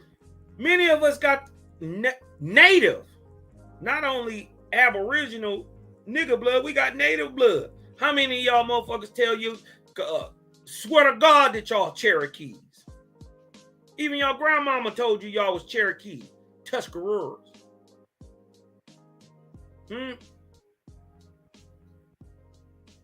Be wise, my sons and daughters, for as you now find little aspiration among the hosts of wandering spirits, so the same lack of aspiration will be manifested among mortals in the beginning of Cosmon. Yatante called Etsin, his assistant god, saying, come and sit on the throne. I will now go for 40 days with Fragapati and show him all my works. Then I will go with him to Hapacha, god of Ipsiogi, after which I will return home. Etsin, having been anointed and crowned previously, came and sat on the throne, duly saluting. Then Fragapati rose up to speak, perceiving that the great multitude desired to hear him. He said, and what they have done, I am well pleased, O Jehovah. Through your voice I selected them, and being your servants, they deserve neither praise nor censure. You have wisely chosen them, for in this dawn I perceive the foundation of that which will reach mortals in the third Dana that comes after. And because you have chosen this place, O Father, great is the responsibility of these your lords and your Lord God. This would be the present Dana, right? Because this is we talking about Fragapati, 22nd arc cycle after the creation of man, or the arc of Lut. 3 arc cycles later, we are in Cosmon, the 25th, right? Okay. Because they, your lords and your gods, have supplicated you, you have guided them, and they cannot err. Look at this.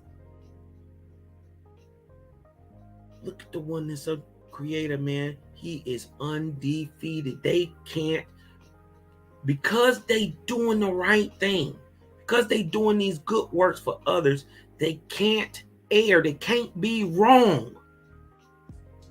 whatever they doing is going to profit.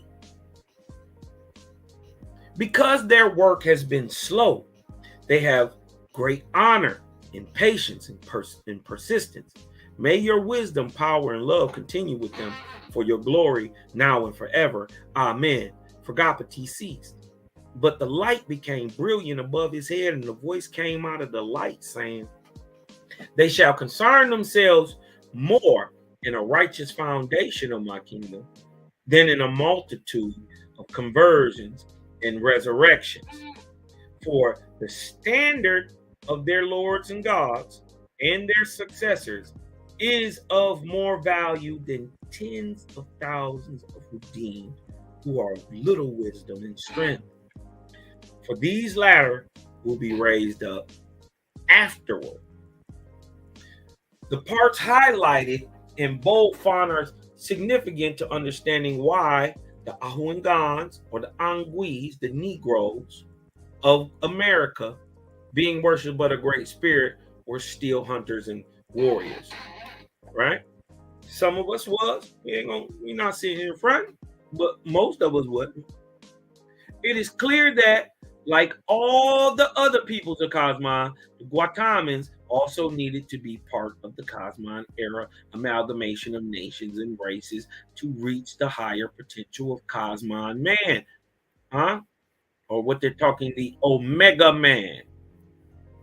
But they also talking about me and you. The very first children born after 1948. Or fourth generation. Or half of a halftime. Y'all following me? 100 years is half of a halftime. Hold on, let me grab you something. You know what I mean? They taught me turkey bag Cosmon. Let me whip out something out the turkey bag. You dig what I'm talking about? Got the turkey bag in it one. Why? They call me turkey bag Cosmon. Roll me a little slip of ting, man. Let's go ahead and get some vibes real quick in here, and we're gonna come back. 1 second. Let me break this thing down. Hold on. Let me rock this joint. Let me switch the vibes up real quick. You dig what I'm talking about? Let me switch the vibes up. Wrap a split of ting.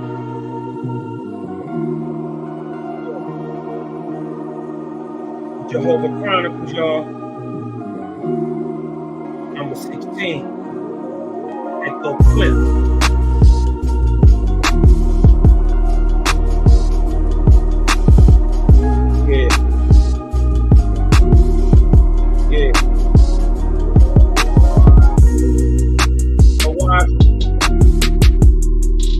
The word is the whole wide and angelic.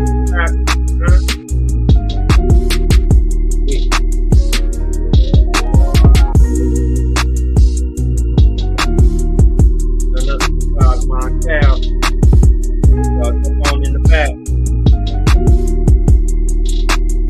Y'all down here, y'all jump back to my animation. Back to the Adavan. I drink party faces back there for y'all. Hey. Syrian life. Yeah.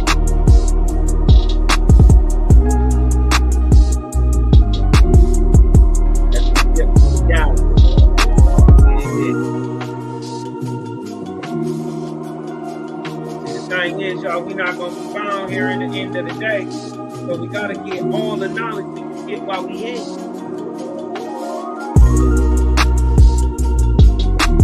What's going on in the chat? Ron, yo. See through. What's this called? Who was set apart?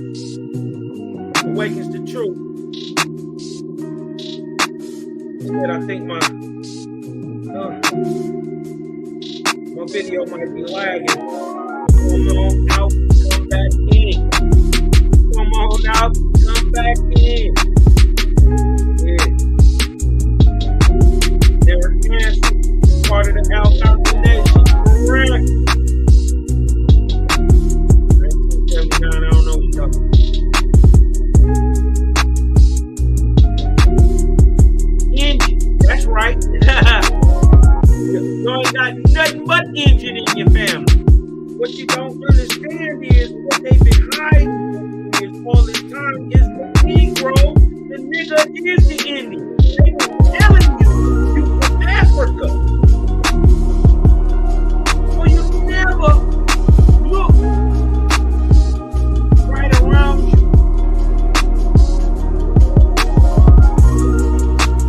Wait, Mr. True. Oh, we got the few side. Oh, I must have hit it with the raw meat.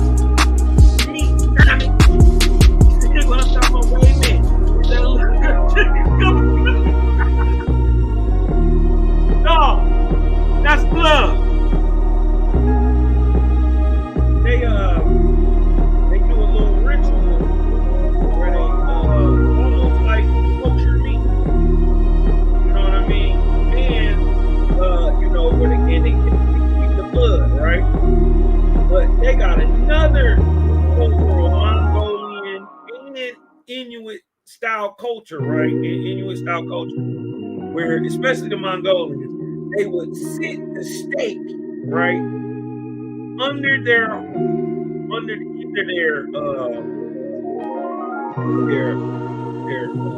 saddle, their horse saddle, or the horse blanket that go on there, and they would sit it under there and never cook it, and they call them blue steaks. I can't make it up. That's why I don't be coming out here saying all this crazy. You know what I mean? Crazy stuff. Y'all think I'm just crazy saying it. No. I'm showing you why I'm saying what I'm saying. See what I'm talking about? Let's get back to it. Let's get back to it, y'all. Okay. And with this new era comes new responsibility and its requirements that the Great Spirit is laid out for man so that he might attain to ultimate happiness and be a glory to himself and to his God, who understands the challenges accordingly. What is required of mankind in the time of Cosmon, with no exceptions, is set out in the very beginning of Owaspy. This is the prologue, 16 through 21. 16 through 21. Behold, the seventh era, which begun when, y'all? With Cosmon, 1848, has begun. Your creator commands your change from a carnivorous man of contention to a herbivorous man of peace. The four heads of the beast shall be put away, and there shall be no more war on the earth. Your armies shall be disbanded, and from this time forth, whoever desires to not war, you shall not impress or draft or conscript, for it is the commandment of your creator. Neither shall you have any God, Lord God or Savior, but only your creator Jehovih, and you shall worship none other. From this time forward forever, I am sufficient for my own creations. And to all who separate themselves from the dominion of the beast is religion. All those who separate from the Hebrewism, all who separate from the Judaism, from Catholicism, from Christianity, from Buddhism, Brahmanism, Confucianism, and its doctrines, right? And dogmas, right? Making these covenants to me, I have given the foundation of my kingdoms on earth. And all such people shall be my chosen. He's saying, the Creator saying, those who leave the old with the old, those who leave the past in the past, those who let the dead bury the dead and come to this light and choose me. You see, to be chosen, you must first choose. But it's about who you choosing. Are you choosing a one-time man, aka God? Your brother, not your father? Or are you choosing the Father, the Most High, the Creator, Abba? Huh? By their covenants in their works. Right? By their works, they shall be known on the earth from this time forward as mine, and shall be called faithless. So even though I understand my Israelitish stock, even though I understand my Egoquim, you dig what I'm talking about, my Algonquin stock, none of that matters no more. But we gonna overstand it. We gonna get some light on it. Creator said all things will be revealed. Well, when, Creator? He say now, the seventh era. Huh? We ain't calling ourselves Israelites no more. We ain't Nazarenes no more. We something higher. We ain't Hebrews no more. We higher. We not spiritualists no more. We only have faith in the Creator. So we are hence called faithless. Come on, step into this Cosmon era with your boy Cosmon, man. Balancing all balances. But to those who will not put away these covenants, I have given the number of the beast, and they shall be called Uzians, signifying destroyers. And from this time forward, these shall be the two. How many? Two types of people on earth. There's only two. Faithless, those who believe in the Creator, and everybody else. Understand how sad that is right now. We're not even 1% of world population as faithless as a whole. I'm talking about everybody over all across the world, not even 1%.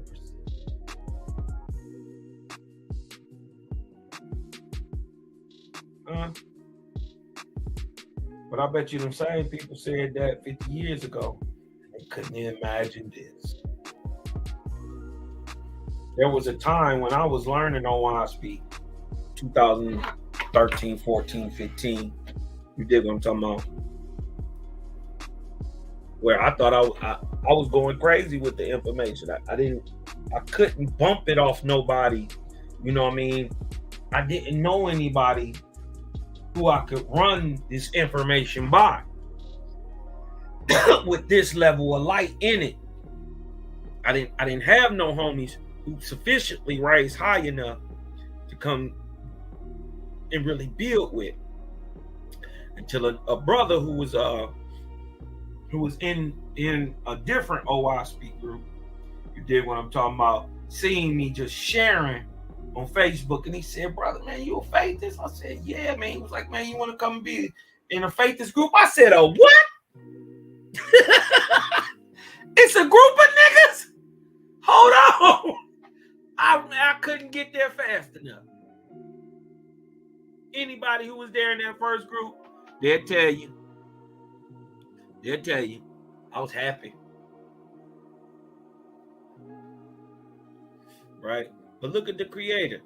He say, it's only going to be two types. There are only two types of people in this world. Those who believe in the Creator, the faithless, and the destroyers, the Uzians.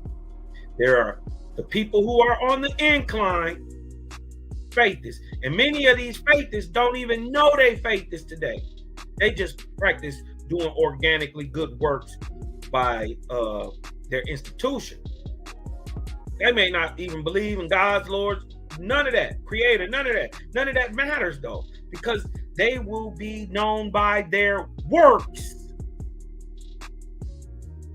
So there are people on the incline, and there are people on the decline, the Uzians. Huh? Now, today in Cosmon, all peoples are required to fulfill Jehovah's commandments, and in the establishment of Jehovah's kingdom, this will come about through Jehovah's will. Now, prophecies of the Hopis.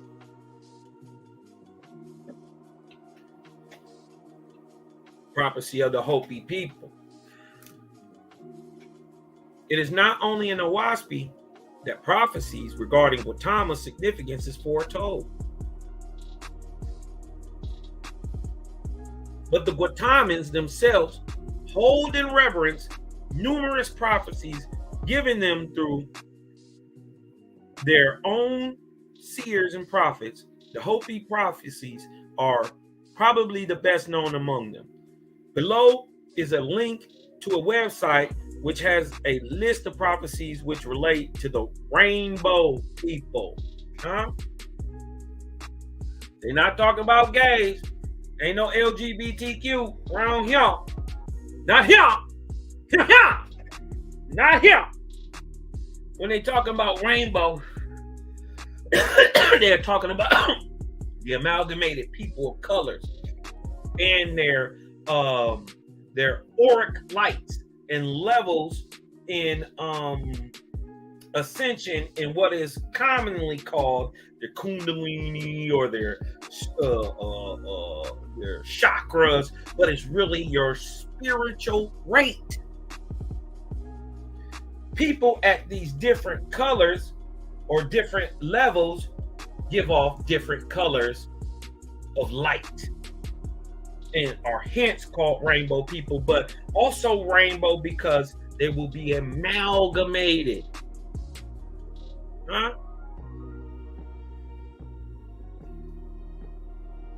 And it's funny, them children from 1948 to 1981 are called rainbows. The next ones are called what are they called? Blu-rays. And then they got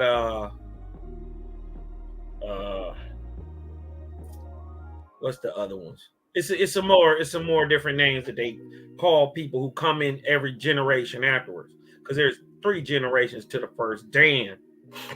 And we are roughly 26 years from 200 years, or 26 years from the end of the first halftime or harvest cycle in the Cosmon era. People of peace, right? These rainbow people who have been prophesied to appear in the future. Now, I don't know about y'all, but I was born in the late 70s, grew up in the 80s and 90s. Even though I seen racism, my generation killed this shit. We were not with this white, black, no, fuck no. Because for the simple fact, I knew too many good white dudes. I knew too many good white girls. And when I was in some of the roughest patches ever in my life, didn't no nigga come save me. But a white person did. So we don't get off into that colorism. Huh? We killed that in our generation. Them babies that came up in the 80s, shit, we didn't give a fuck where we got love from. Long as we got it. Because it was too much hate and ugliness out there still in the world. We knew who to rock with. Go check out the white boys born in the late 70s is the very first wiggers of the late 80s and early 90s. Boom. All the white girls born in the late 70s, early 80s is the hip hop girls of the early 90s. Facts. How do I know? I grew up with them. You dig what I'm talking about? Did I experience racism? Of course. But I had African niggas hate on me too. I had some bitch ass niggas from the Bahamas hate on me.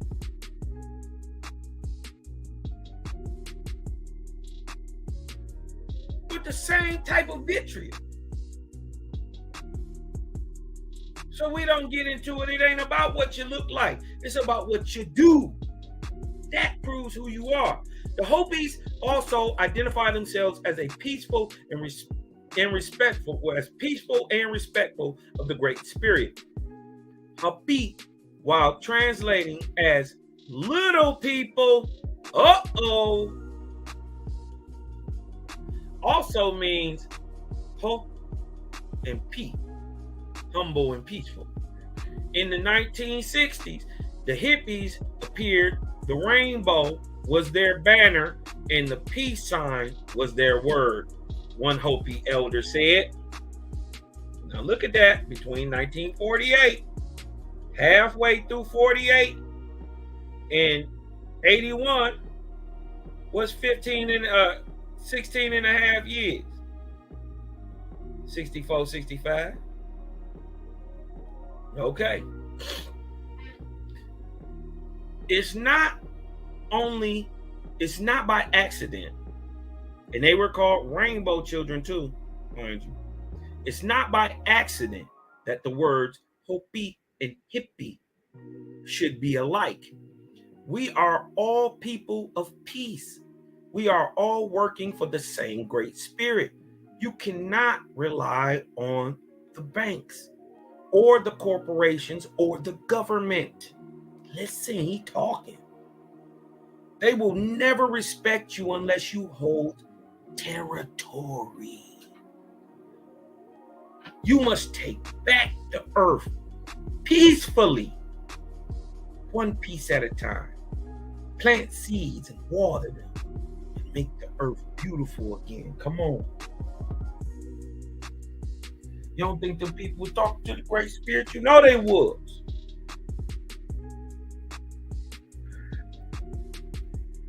Good people, one day you're going to have to wake up and realize you got to get out of these hoods. You got to get out of these cities. They don't love you here. They never have, never will. When good people gonna learn? Well, when good people learn that good people got to get away from bad people, guess what's gonna happen? Exactly what Wu-Tang Clan say gonna happen. They gonna say, my seeds marry Bronze Yogi seeds, marry Shebrew seeds, and that's how we keep Wu-Tang money all up in the family. So one day, Shebrew, one day, Tikva, y'all gonna have to buy some land next to each other, right? Just make sure that land next to mine. And then guess what Awaken the Truth gonna do? She gonna buy some land next to y'all. And guess what a Hoover gonna do? She gonna buy some land next to y'all. You dig what I'm talking about? Shout out to the Narragansett in the house. You dig what I'm talking about? Oh man, I seen y'all having some issues, man. Sorry about that, man. I hope everything is cleared up for you. You dig what I'm talking about? Super 7, you dig what I'm talking about? Putting it in the air. You dig what I'm talking about? No colorism. Nah. They didn't play this. They didn't play this too long with that. They didn't play the light-skinned shorty against the dark-skinned shorty. The tall one against the short one. The fat one against the skinny one. Now we get that understanding as the mythical Willie Lynch. But they really taught our people to hate each other. They played both sides against the middle to get exactly what they wanted. Hippies smoked weed. All they talked about was love and peace. There will be a tribe of people who come to save the earth, and they will be called rainbows. But you can call them what you want, but I bet you in the end of the day, sister, they're all faithists. Huh? Let's get back to it. It appears that the time of purification in the Hopi prophecies relates to what is happening in the world today.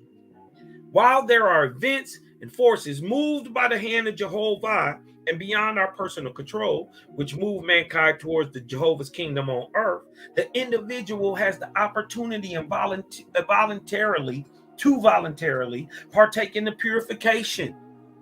Owaspy lays out the requirements for mankind to live in peace and harmony with each other, right? To live in peace and harmony with each other and the earth. They must become herbivorous, men and women of peace.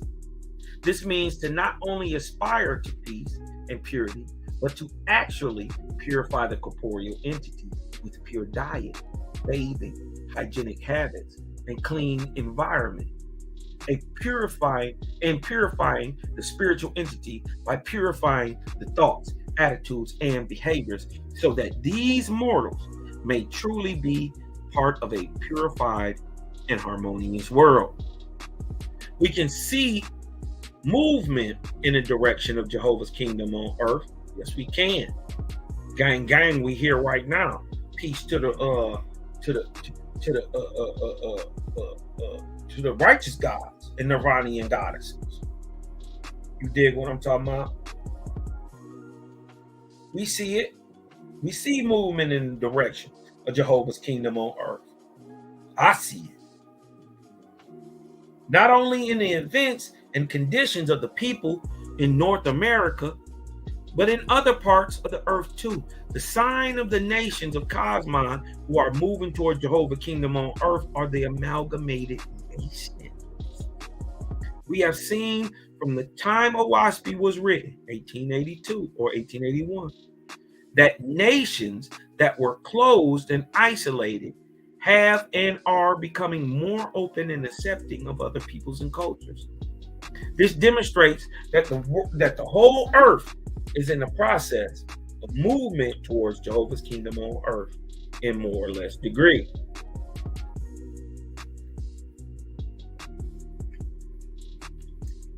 Now, this is the four nations of the faiths. Now, when my Israelite Nazarene brothers say that America here, or this is the land of the four tribes, you dig what I'm talking about? They are hinting on something very correct. We get to the same point from different points of view. You dig what I'm talking about? As in the why they call them this land of the four tribes, but it is nonetheless a true ism. You see what I'm saying? This is the four nations of faiths. There are also parallels between the connection of the four brothers of the Hopi prophecies and the four nations of the faiths. Let me show the wheel.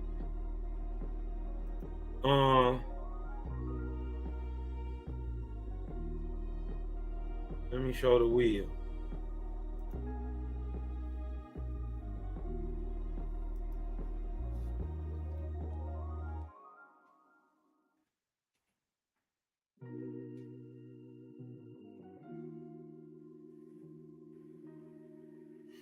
Let me show that. What they call a medicine wheel. Look at this. Now, y'all can see that, right? Okay. Now, I want y'all to notice. Let me blow this up. I want y'all to notice where they say the black is. We ain't want it. We don't want it. We ain't gonna get into nothing. Even though we really the red man. But look where the black is in the West. What's in the West? America. But see, this is where I disagree. Right here where they say the red people are the people of the water. That's wrong. The red are the people of the earth. And the blacks are the people of the water because it deals with spirit.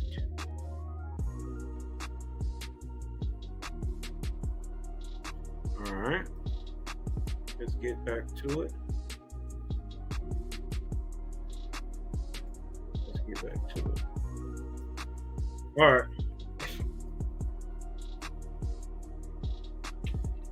But do y'all see the sign of the Creator in there? Do y'all see the sign of the Creator in there? Hold on, maybe I need to get a different one. Huh? Do y'all see the sign of the Creator?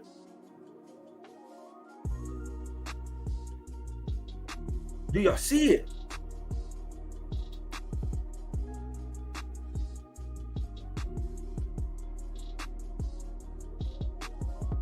Sometimes symbols speak more to the soul than words do. Do you see the Creator? Huh? Do you see a symbol?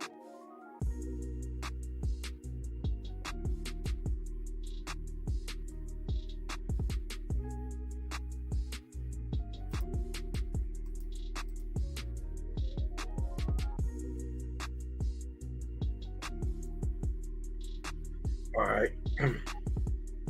It said there are parallels between the connection of the four brothers of the Hopi prophecies and the four nations of faith, i.e., the faiths of Shem, Ham, Japhet, and Gautama. There's also another group of faiths called Yista, or what we would call today Japan. The Gautaman prophecies have been handed down by word of mouth for many generations.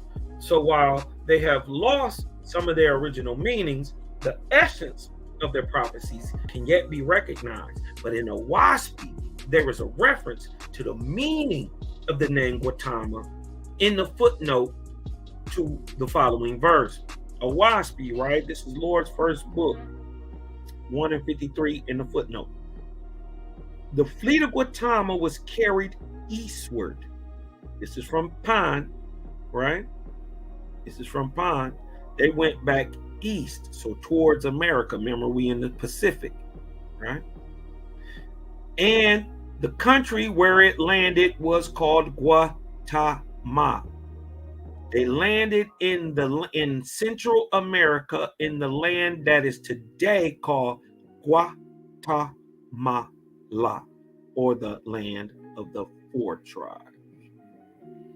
The Lord said, "From this place my chosen shall spread out north and south, but they shall not inhabit the lands to the east or west as far as the sea.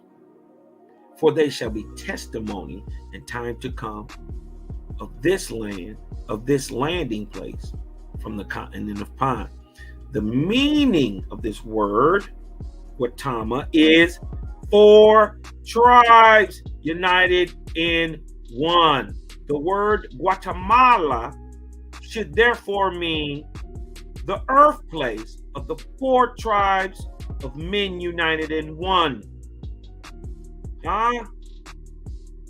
If you see it now, give me a 4 in the chat. I'm on my Malachi Maccabee today. You dig what I'm talking about? If you see it, hit me with a 4 in the chat.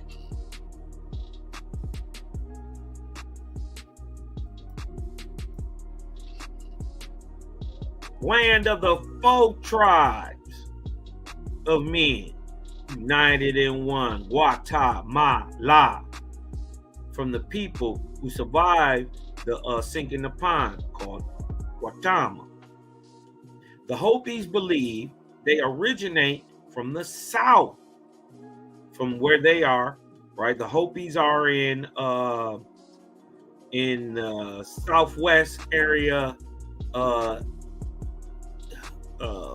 New Mexico, Colorado-ish, for the Great Cross Four lands, where the four lands crossed, that area, you know what I mean? Southwest America. The Hopis believe that they originate from the south. In Guatemala, where the Islands of Pan landed 25,000 years ago, is south. Rather than mistaken belief by today's academics, that all people in Guatemala originated from the Bering Strait. No. But people did come from the Bering Strait. But no. From the Bering Strait land connection to Asia, it appears that the Hopis remained connected, at least in many aspects of the culture, to an iron ancestry. For instance, their name, Hopi, with meaning little people, their signs and symbols carved in the rocks, the sacredness of corn, their vegetable staple, and their dedication to peace. As also remember that certain words from the time of the flood were kept to various nations of the earth. It may well be that these names will help humanity to realize their common faith is ancestry. Look at my boy Iwata. They talk about Abram and Moses so much. They're my dogs, man. I got love for them boys. The historical narrative. First of all, this is pre 4000 BC. So they don't know nothing about that. Anything pre 4000 BC, remember, they just believe the world was being created. They only believe it's 6,000 years old. So by their Christian narrative, or indoctrinated narrative, or set of beliefs that they go by, the world ain't no more older than that. So we keep digging up stuff older than that, right? So they gotta keep pushing the date back, because the more and more they dig deeper, the blacker it gets, and the more incredible the findings that you find. But they talk so much about what's going on in Africa. They always trying to keep what's going on over there in your forefront, in your mind, and in your way, and it don't fit. It is never jive. And one thing I guarantee, I can say this with a certainty. My mama, or better yet, your grandmama, who I have never met, is the same as my grandma. I'm willing to bet anybody your grandmama has never,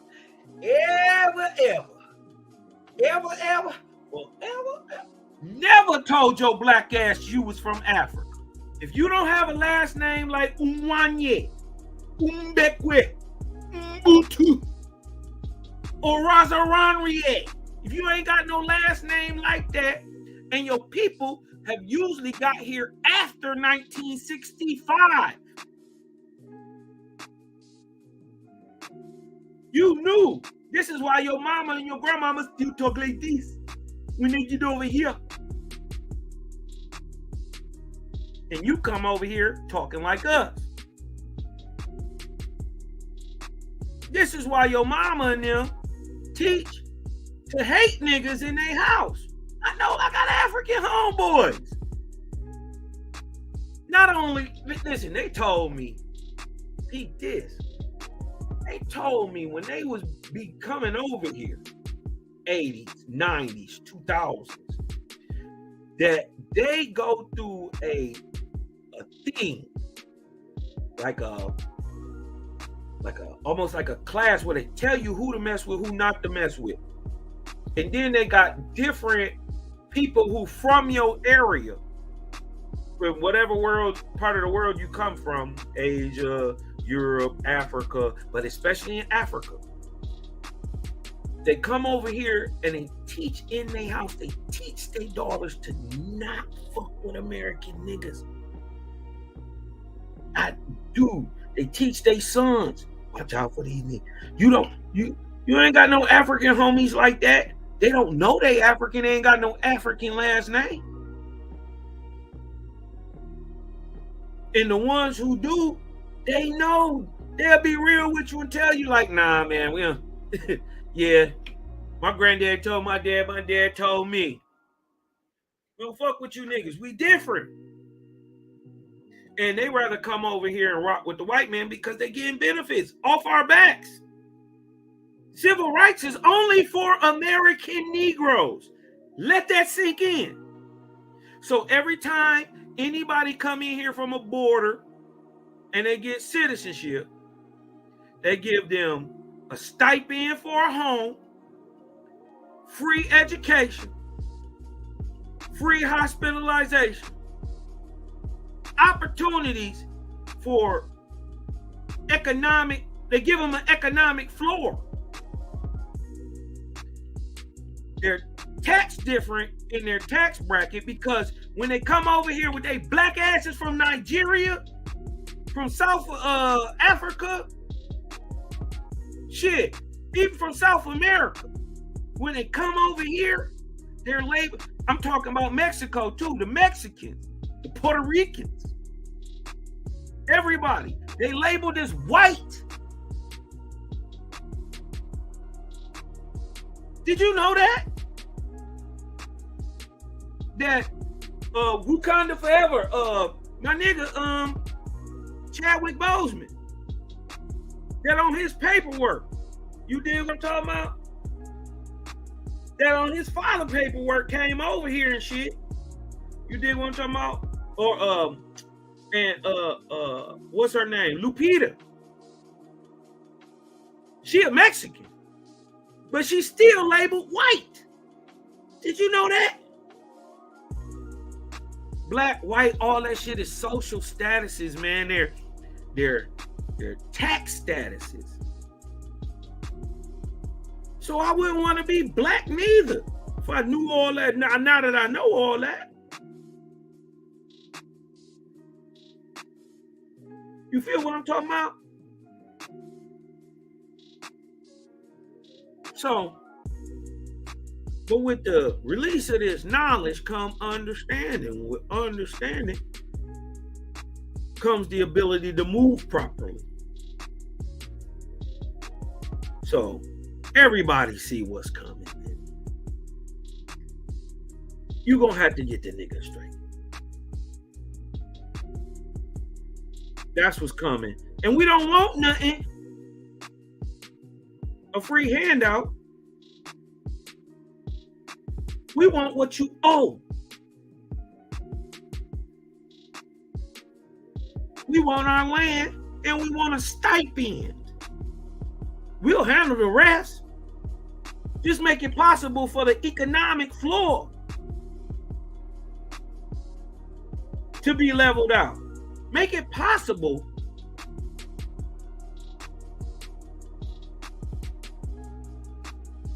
to stop calling me black. And since I'm Aboriginal, indigenous meaning I have no history.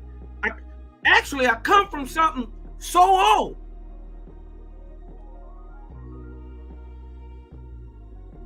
Come from that first nigga.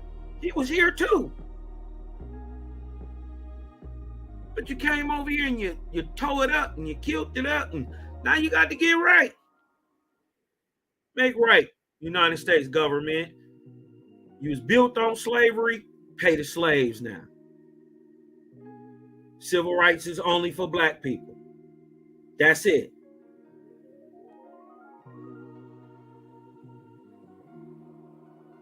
That's it. Give us the free education that you owe us. Give us the land that you took from my granddaddy Warren. You made him stop speaking his language. He spoke fluent Blackfoot. At the turn of the 19th century. I mean, yeah, in 1900s, at the turn of the 1900s. He was still speaking the native Blackfoot tongue, which is Algonquin, and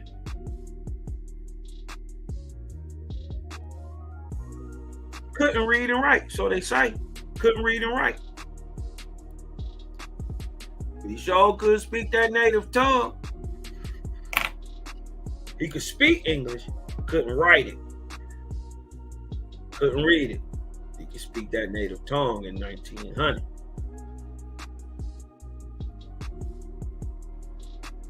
So it get deep. It get real deep. You know what I mean? Set apart said his government is getting ready to implode on itself.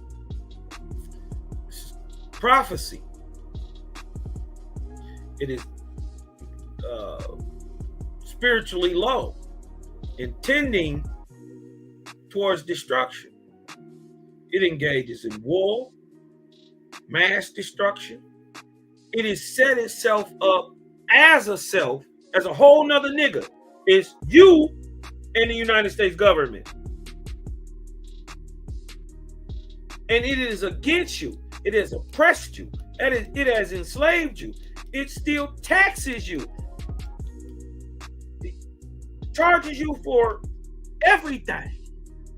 The capitalistic society that we live in today is not what birthed America. Ancient Tori, the land of the folk tribes, Watama. You dig what I'm talking about? Yeah, the gang. What y'all got going on, man? What'd he say? To keep your eyes off America. Correct. They call you African. They don't call you Algonquin. How many times have they called you Algonquin? Check through when you go do your genealogy, I recommend that everybody, you did what I'm talking about, go and do your genealogy. Go get the paperwork. Do it, man. It's important. You know what I mean? You don't know what's going on out there, and they've hidden everything. They called them, many of my ancestors, white, and we got pictures of them, and they black.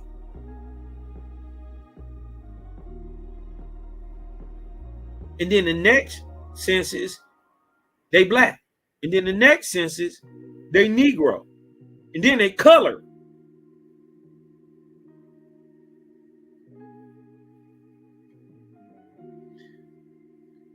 Awake and say, red race of people, East, Negroes, Native Americans, Indians, red skin, red understone, skin, red bones, North America and South America. 2 turtle islands. 2 islands of Tori. Hopi have guardianship of the world. Do they? Are the Hopi equating to the Maya, little people? That's who coming to get us in 2047, 2048. So do the Hopi have guardianship of the earth? Learn about the herbs, plants, and what heals and foods you can eat, Earth Kingdom. That's Awakened Ministries. Yeah. You know what I mean? You already know what it is. It's Veg Life over here in the OWASP. You dig what I'm talking about? Create a gang. I ain't got all these guns. I got tickets to the gun show. You dig what I'm talking about? Yeah. Shalom. Create a gang. Long as it's chocolate, milk chocolate, dark chocolate, sweet chocolate, rainbow chocolate, tickle, retard. Yes, sister. I ain't mad at you. Mix it up. Twist it up. Give me some of that dark chocolate. Throw some peanut butter off in that thing. You dig what I'm talking about? I ain't mad at you. You know what I'm saying? We can get back into this thing real quick. We've been going for a minute. Oh, shit. You dig what I'm talking about? We got a lot in real quick. But let's go.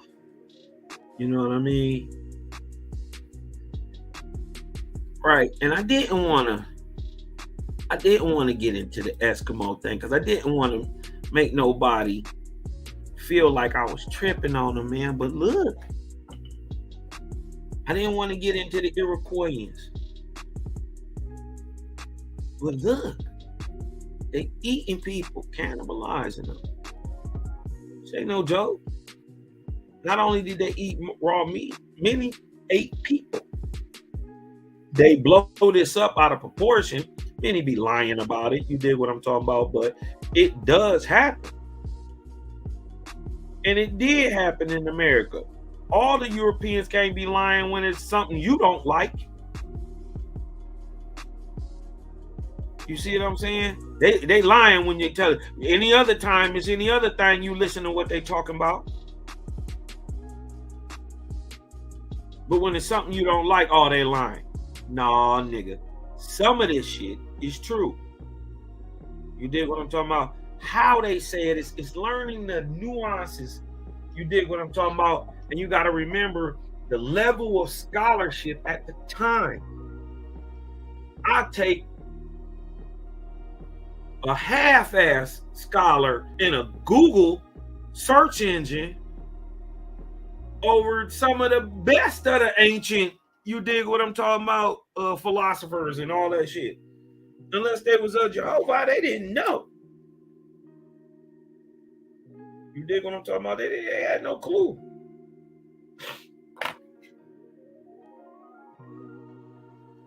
But look, let's get into this real quick.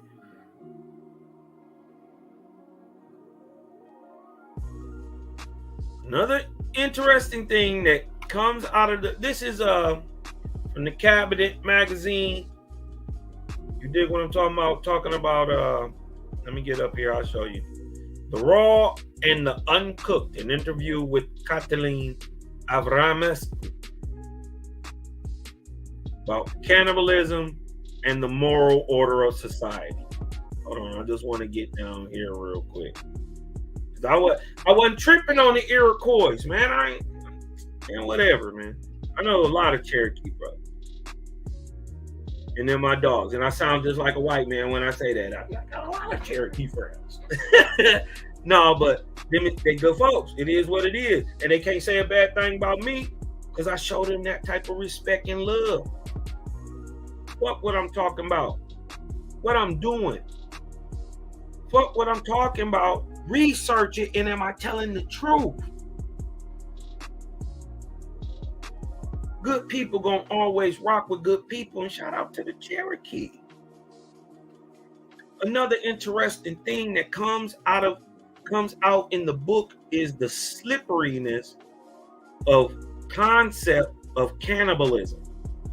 You mentioned the documented cases of townspeople drinking blood of executed criminals in Germany as late as the 1860s. Barbaric. They were doing this for purportedly medical reasons. Purportedly. I call it drooging. This is straight drunk behavior. You dig what I'm talking about? And would have balked at any description of themselves as cannibals. Examples like this suggest that consumption of human flesh and blood might in fact be very widespread. Huh? Maybe it's got a source in your Jesus idea. Taking his wine as blood and his cracker as flesh. What is that called when you when they do that ceremony? What is that called? I can't remember what the ceremony is called. Eucharist. It's the Eucharist, right? Where they pretend that cracker is the flesh and the juice is blood in the sign of, cannibalism. That's Christianity.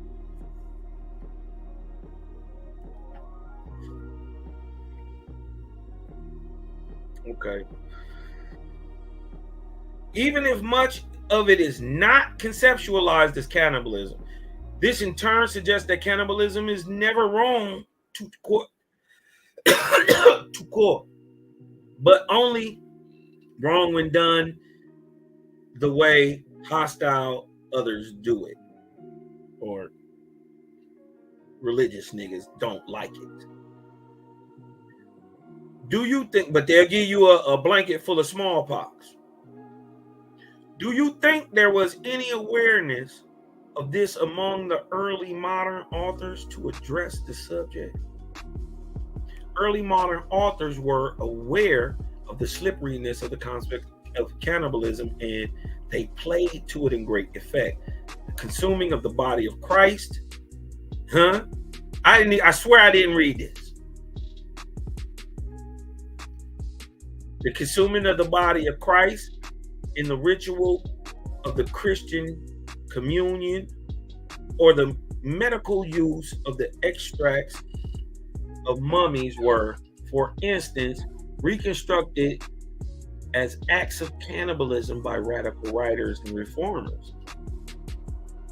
It's a symbol of it. Some utilize symbolic associations, such as that between bloodletting and money lending. On the other hand, there was indeed some acceptance of what I should call perhaps minor cannibalism. Man, these niggas can justify anything. Cannibalism, it's okay. Can y'all think of anything? Ain't too much worse. You dig what I'm talking about? You done already killed the nigga. You dig what I'm talking about? So really, that's like the next worst. You dig what I'm talking about? This is crazy. So you know how us English chaps do. We get down for a little minor cannibalism. Minor. For instance, a man drowns in a river, is eaten by a fish, and then another man eats the fish. What made the difference? Two elements. One is essential in causality. I mean, they justify this shit. Intention. The minor cannibals suck, such as the sick men flocking around the scaffold, and do not themselves wish to harm the source of the matter they ingest, but they never blame it on the fact that they ate a fish in the first place. Creators say, do not eat nothing with the breath of life that ever had the breath of life in it. Not just while it's living, but while it's dead. If it had the breath of life in it, don't eat it. This contrasts with the perverted will of the major cannibal. The other element is drama of dismemberment, which is procedure that carries numerous associations with Western culture, man. And I hate to show this, but it is what it is. Why we call them the Iraqi, the raw meat eaters.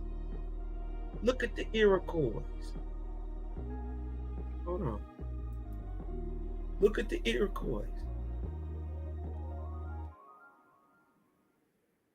They're not quite white. They right there. Look at these dudes. They Harrison. Cause that guy and that guy, this guy and this guy definitely got the same hair. And they just about the same tone, but this is the Iroquois. This guy, see the guys getting flayed? Watch this. I'm not lying on them. Watch this. This is a real event. 1649 Beaver Wars. Check this out, man. I keep telling y'all. Francisco Goya. Cannibals preparing their victims circa 1800 to 1808. But when did this happen? Goya's painting shows the bodies of Jesuit missionaries, Chedon Brebeuf, right here. This is Brebeuf, and Gabriel Lalamont, right there, being skinned by the Iroquois in 1969.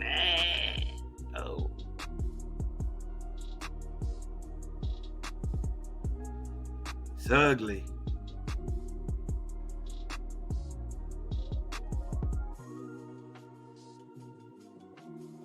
It's ugly.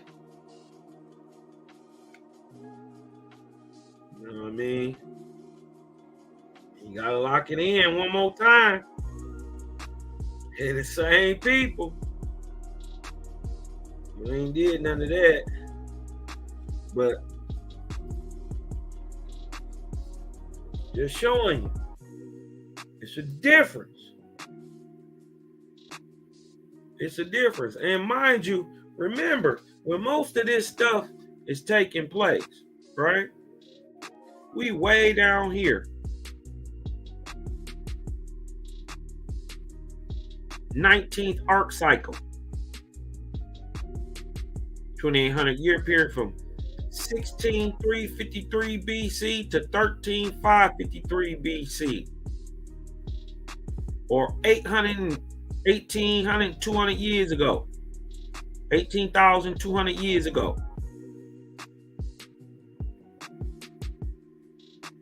You dig what I'm talking about? In the Arca under Apollo. You dig what I'm talking about? This is when this was, but the funny part is the Gan pops on the scene right here, but we know that Angui was birthed first. So Anguis existed back in the earlier times. 22,553 BC is the flood. But the Ahuans, the Druks, and the Ions were already back on Earth before the end of the 17th arc cycle. 22,553 BC, flood go on, wipe everybody out but the Ions. At 19,553 BC, everybody back on the planet. Let that sink in your head. So we potentially talking 20,000 BC, or at least 19,553 BC in Izaraka, under the Arca Sud. These people are already being born and already on Earth. Because by the time of Rupta, they coming out of everywhere, didn't they say? North, south, east, and west, all over the world.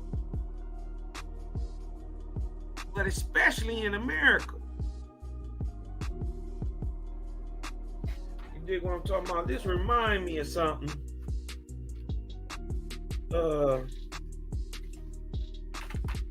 When Jehovih, let me see, it's the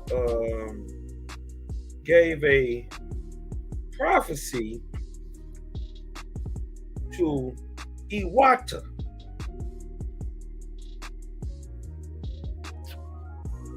This is reminding me of when Iwata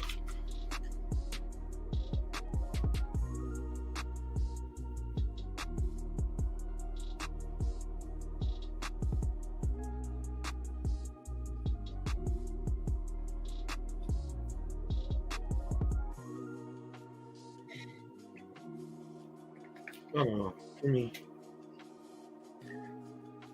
get in this real quick.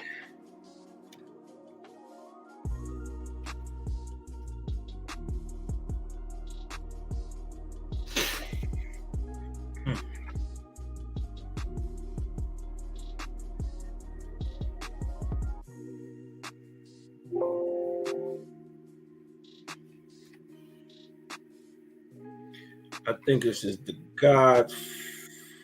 I think it's the book of God's Word.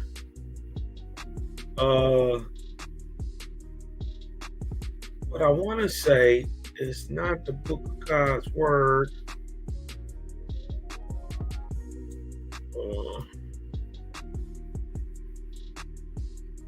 I wanted to say it's at the end of the book of Esdras.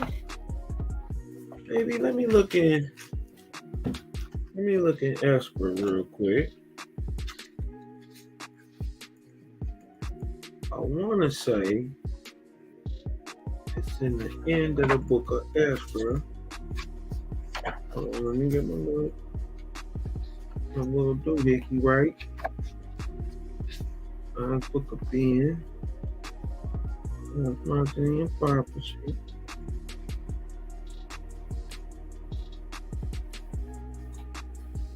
Book of Rika.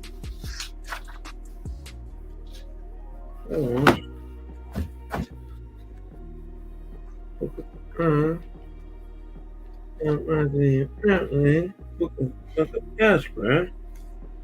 Now I want to say, you know what I mean? You know how you read something and you know you read it,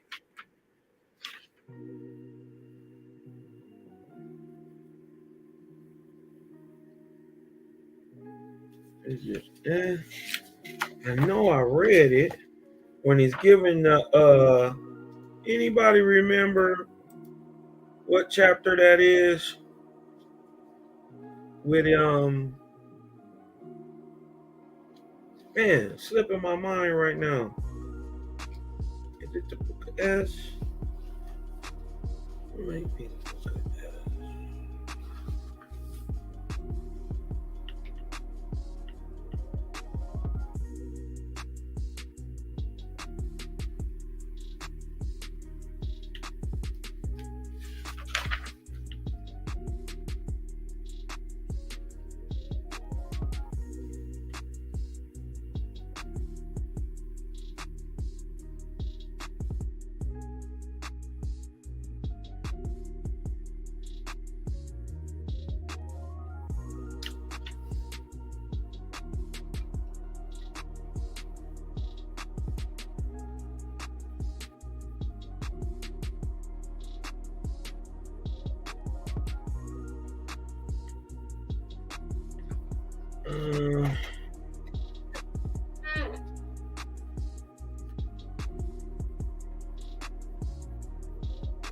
Anybody remember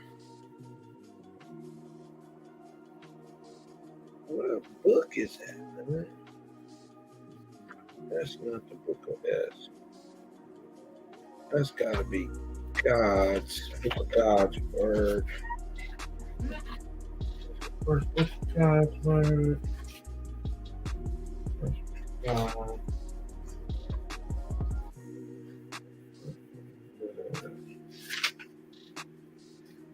Oh.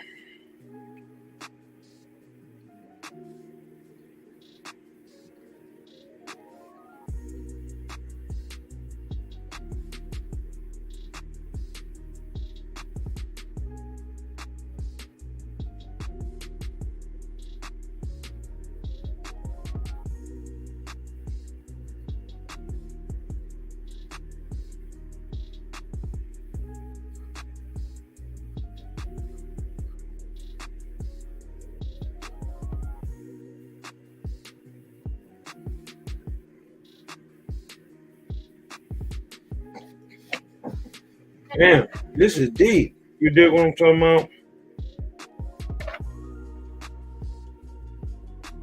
Because, you know, this is my study Bible, so I be...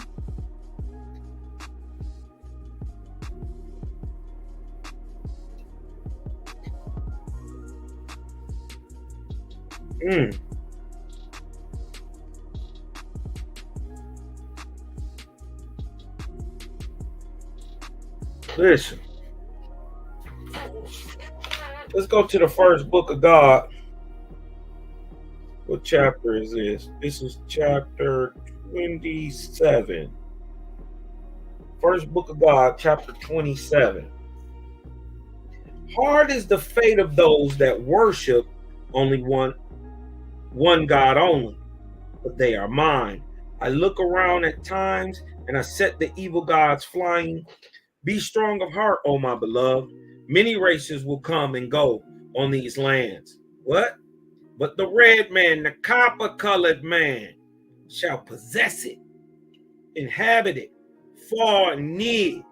It's only one people who does that. We everywhere. and that's coppered.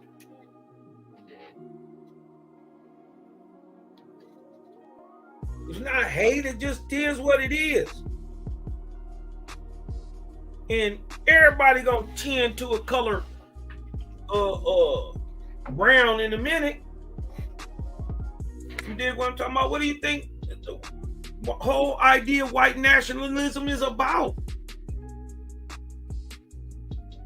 Why do you think they were so happy for the in the wrong way that they would stop babies being killed? Shit. No. Or that it was a thing of God? No. Genetic survival. It is what it is. You dig what I'm talking about? One thing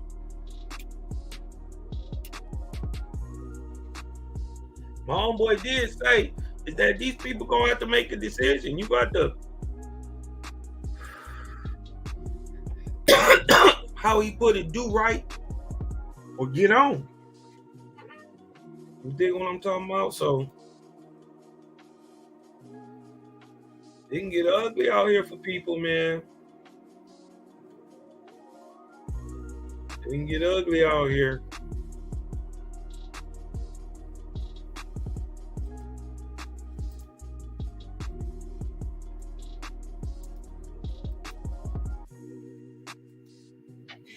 But look,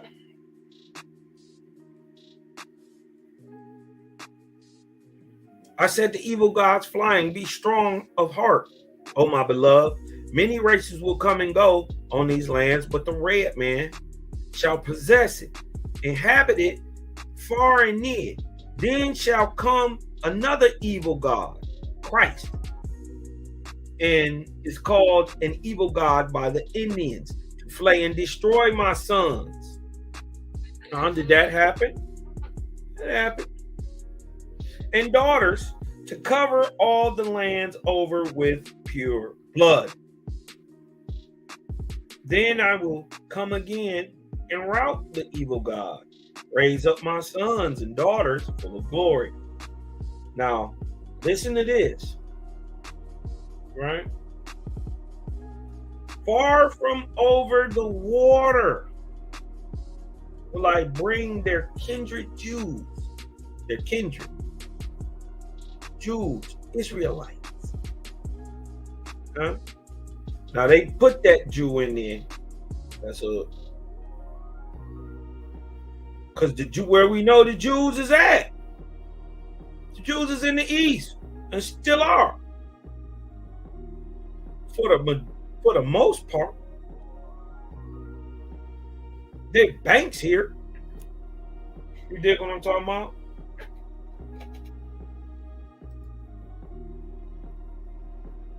Their bloodletting setups are here.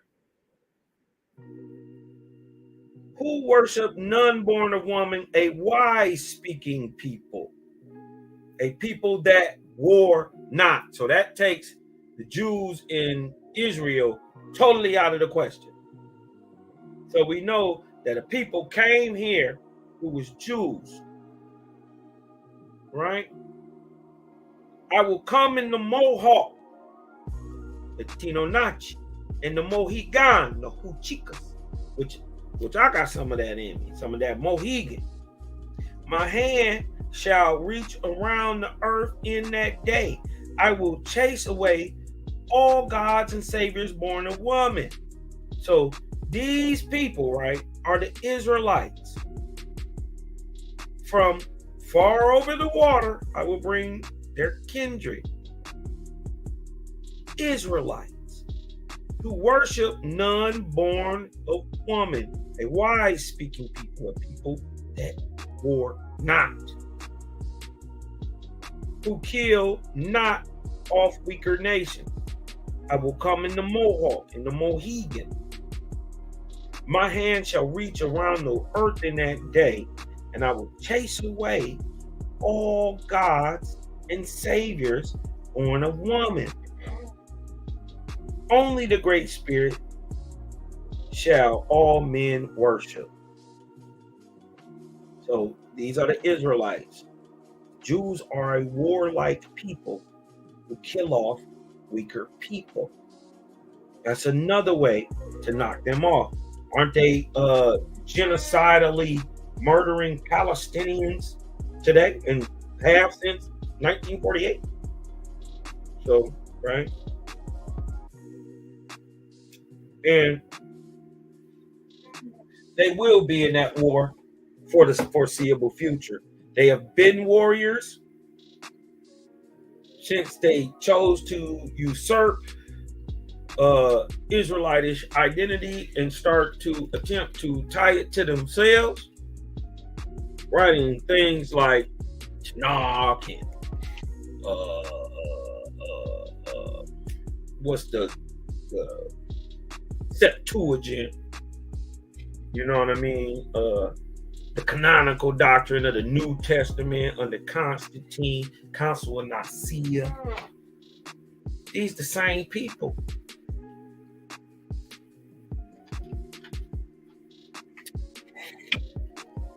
You dig what I'm talking about? Go forth, my son, build wide my foundation.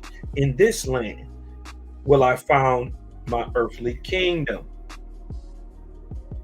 Then upward rose the ship of heaven, and Iwata buckled under its buckled on his traveling slippers, bade goodbye to Tukshin, filled his pockets with bread of Shegu, kissed her hand goodbye, and started. For many years traveled Iwata over all regions of Gautama, teaching, gathering together, swearing to people ever after to be firm to the Great Spirit, made them swear solemn oaths that never more would they listen to any God save the Creator, made them swear they would never be caught by another cunning savior like Atura, whose people delight in war. Into villages gathered Iwata, the frightened tribes, and taught them writing and engraving, taught them the secret name of the Great Spirit, Egoquim, and explained to them the moon and how to keep the seventh day for worship. So how do you find a Sabbath? By the moon. How do you keep days, weeks, and months? By the tracking of the moon. How do you find when New Year starts and years end and equinoxes? By the moon. They will be on Sabbaths. Every single one of them, without fail. Look at that mighty mechanism, the mind that would team that up. And even after the change from the Egyptian calendar to the Enochian calendar to the Justinian calendar to the Gregorian calendar, you dig what I'm talking about? That time, when it's truly measured out, it don't matter. If you know where to properly start from, you do all the proper math in the middle, you'll end up in the right place. If you don't know where to properly start, it don't matter if you do all the math in the middle right. To get where you need to be, you're going to be in the wrong place. And that is what's happening scientifically on this planet. You dig what I'm talking about? Now, the Creator saw the great work of Iwata, saw the people gathered together in tens of thousands of places. Then spake the Creator Iwata, saying, then spake the Creator to Iwata, saying, 40 mighty nations shalt thou found, O my son, and every nation shall be an independent nation, but all the nations shall be united into brotherhoods of nations as one mighty people. And that one shall be called or Elpa, Egoquim, right? Signifying one. Now, in the editor's note, it says the Union of the Indian States was first called as stated, but after it became an anglicized word, it was pronounced Algonquin. So they anglicized the word Egoquim, right, which is an English word, which is Algonquin. They anglicized it and said Algonquin, signifying one. For when I come and cause mine, my people shall have many states like unto thine. Have y'all noticed, man, we spread out real far? All of us all across the whole country.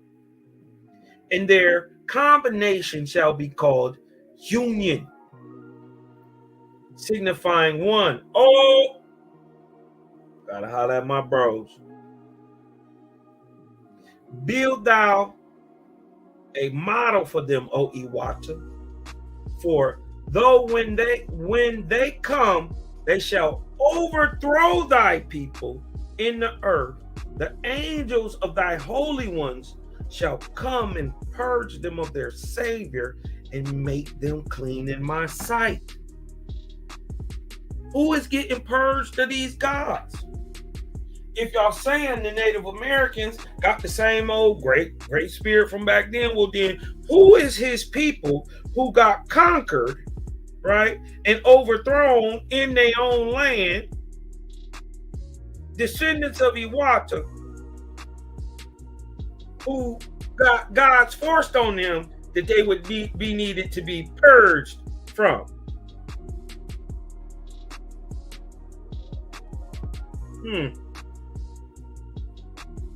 Then Iwata made the nations, united them into one mighty people, and called them the nations of Opa Egoquim. And they planted the country over with cornfields and dwelt in peace. God said, this is 28, Esther 28, right?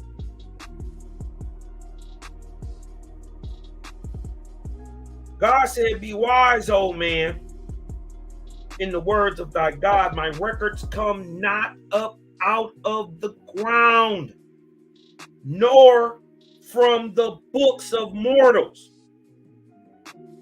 He said, my words don't come from the books of mortals. They don't come up out of the ground. How we get them, Jehovah? He said, I open up my heavenly library and find my living sons and daughters who once trod the earth. So he's saying, nigga, my record is the experience of the people who experienced it in that time.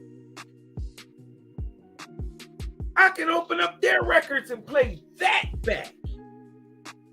This is how you get heavenly information. This is how it comes.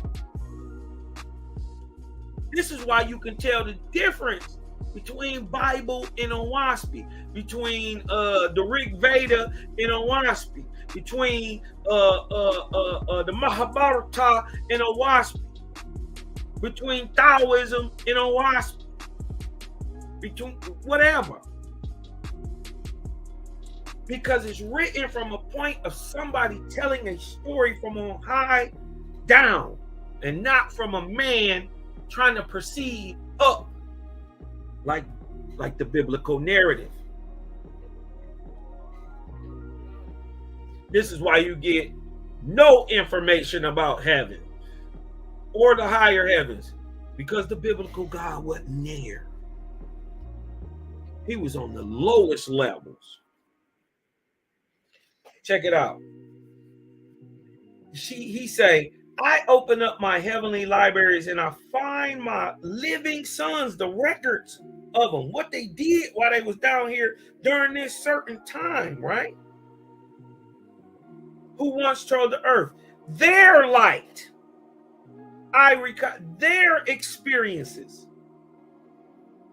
Their knowledge I recast down to mortals in a stream of fire, and lo, my words are rewritten. What y'all gotta understand is what I just explained to you is the misunderstanding of time travel. No, you don't get in a machine and go to time. You go into yourself and the time comes to you. Huh?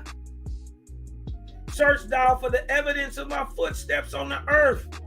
Find the people who stand by Creator. Huh? Who is that? The people that stood by the Creator. We was praying the false God, thought it was the Creator, getting our ass beat all through slavery. You can't shake us from the Most High. Don't it sound stupid when you listen to a black man who talk about atheism? Don't it just sound like, even if you don't believe in nothing, believe in something, it just sounds dumb coming out of a black man's mouth. We understand naturally, or by the law of the Creator, that there's something out there. I told you it's a reason you the people of the moon. You don't use sun, you weather sun. But look, he just told you how to time travel, how it's done. This is that misunderstanding.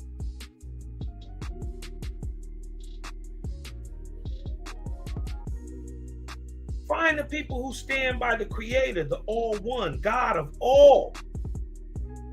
Who can shake their faith? Huh? Who can shake the faith of a real faith? Impossible.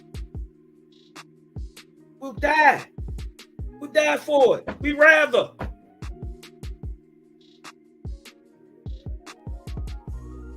Who can shake their faith or feed them with thy story of a savior born of woman, Mahashiach, whatever they call it, the Mashiach?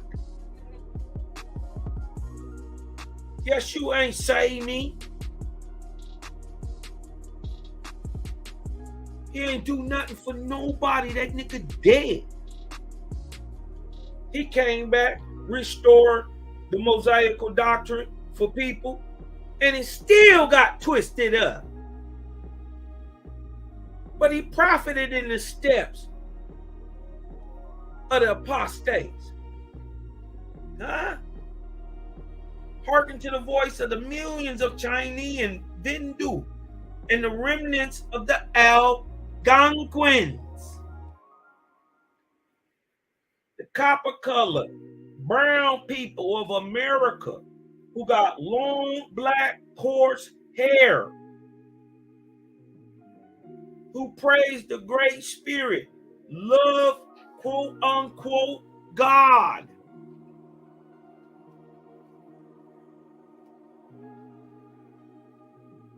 It's only one of those types of people in all the world. There ain't no more Negroes of America anywhere else or anybody like us in the world. We look different. We vibe different. You dig what I'm talking about?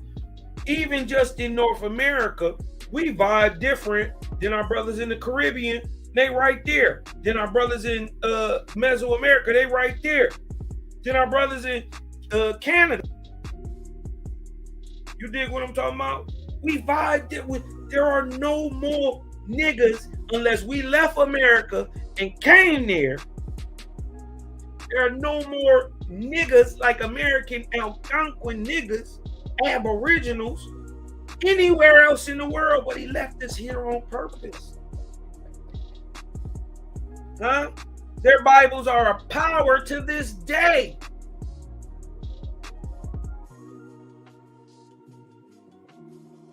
Or the WASP being the newest one. Huh? But dude, we wore that Bible out better than anybody. You dig what I'm talking about? We did that Bible a thing. You dig what I'm talking about? We put some work in that thing. Shout out to my forefather, my ancestor, Ewotum. You dig what I'm talking about? And that's just the representation of them. I never got into really the pictures never set right. I'm like, never set right. You dig what I'm talking about? So, that's just a representation, a nice little visual. Wrap your mind around. You dig what I'm talking about? But Owaspis say their Bibles are our power today. Their people are appalled at the work of thy bloody sword. They will not fall down and worship as thou decreest. They know that Jehovah is mightier than thou. Who the only one been fighting in America to help us? Nobody but us. We go through atrocities and whole summers of killing. Look up the Red Summer. Huh? Yeah.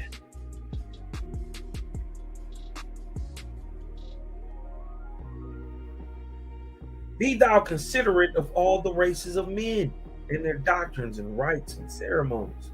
Behold, I raise up the nations of the earth in mine own way, according to the times and conditions of mortals. So do I deal unto them from my heavenly kingdoms. Thou hast tried on all my people to convert them, but hast failed utterly. Behold, I come now with a new book, and they will accept it from my hand. True. You dig what I'm talking about? Shout out to Kevin Sears in the house for Texian gang, man. Peace to the righteous gods, man. He say, and they will accept it. So everybody who is on the incline who gets Owaspis will get Owaspis. Once you start reading it, all it do is blow your mind. You dig what I'm talking about? But he say, those who are of the incline will get it. Those who are the decline won't. He said, and they will accept it from my hand. Herein I do prophesy to thee beforehand, that thou shalt witness in time to come that I, God of heaven and earth, have spoken.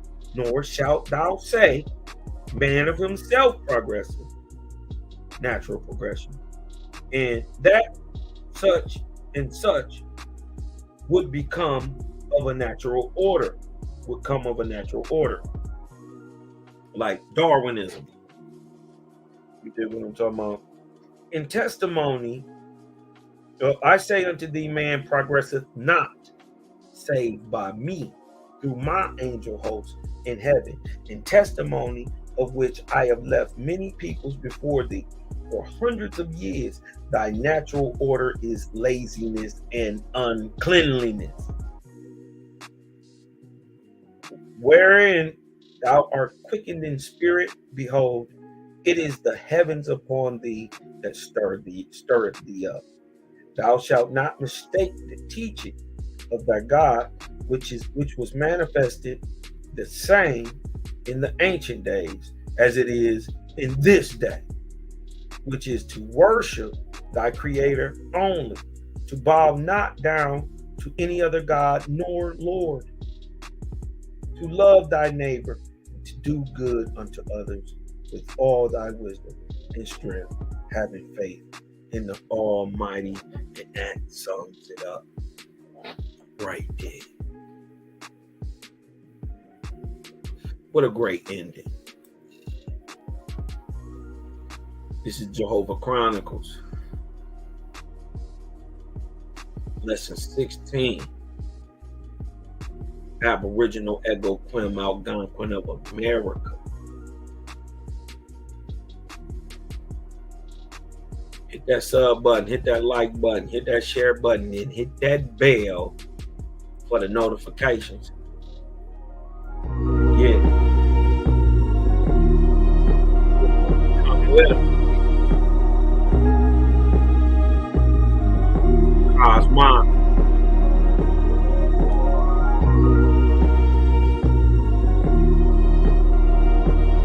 About to jump into the ocean. Mashed out to the nebula. Yay. Yay. About to pass 10 by. Yeah. Let the rim spin on the older face.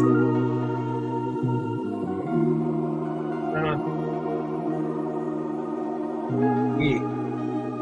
Smashing the nebula. Gods and the goddesses. Vortex coming out the with that vortex in coolness coming out the back of the adamation being produced by love, sound, and light.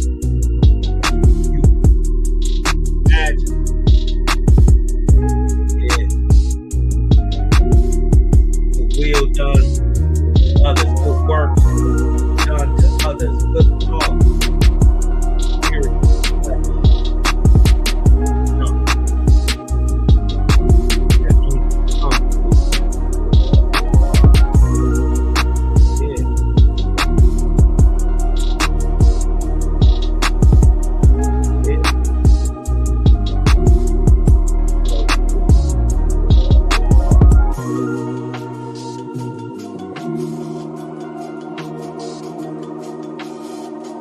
Shout out Bugsy on the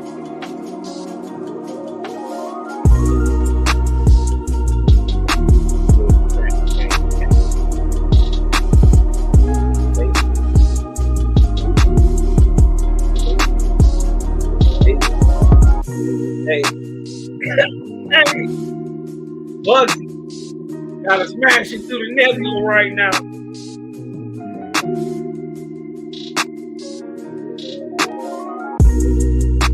Watch me riding shotgun. I got Kevin Sears riding shotgun. Awaken to Truth Ministries riding shotgun. She grew. Nap Easy. Bronze Yogi. Creator Gang.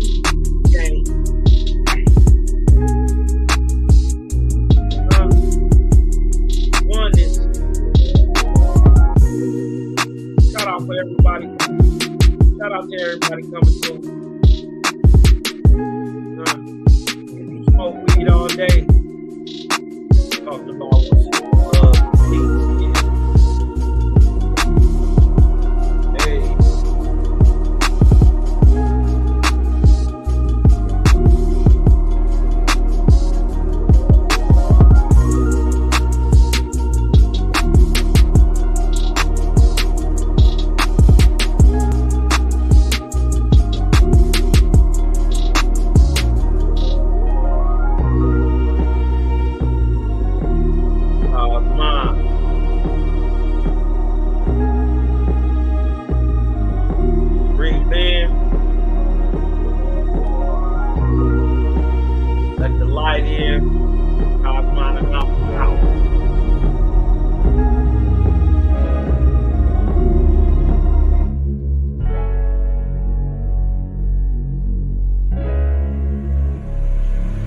And oh yeah, put that Super 7 in the air. Tell me how you feeling when you're feeling up there. When you in the sky breathing rarefied air. When you're breathing rarefied air, oh yeah. Put that Super 7 in the air. Tell me how you feeling when you feel it up there. When you in the sky breathing rarefied air. When you're breathing rarefied air, oh, this that job left that chow mein, that papa bull, that towel mein, since sunset in the arc of Wayne. My brain moving like Tao Sang, so ass above, it's so below, that up and that down thing. This flow is atmospheric, I call that a ground game. See, water is knowledge, so if I'm teaching, you're learning. So how your God make a sun without vortexing current? See, the pattern is ponic, I'm reaching out for my people. Oh, watch me flow through your speakers, you feel the force of the ether. And when the force gets the equal, I'm taking off like an eagle. Police popped the pastor yesterday for pushing put equal. My DNA is Moshe, mix that thing with higher water. My spirit rate is OTN, it's just a higher order. Got more light than Kavita, rap a lot just like Tila. Went from sinner to saint, shout out my big homie Sealer. Got more torque than a sports car, got more work than a door star. And the 4 million I make, I'm giving the Dr. Umar, oh yeah.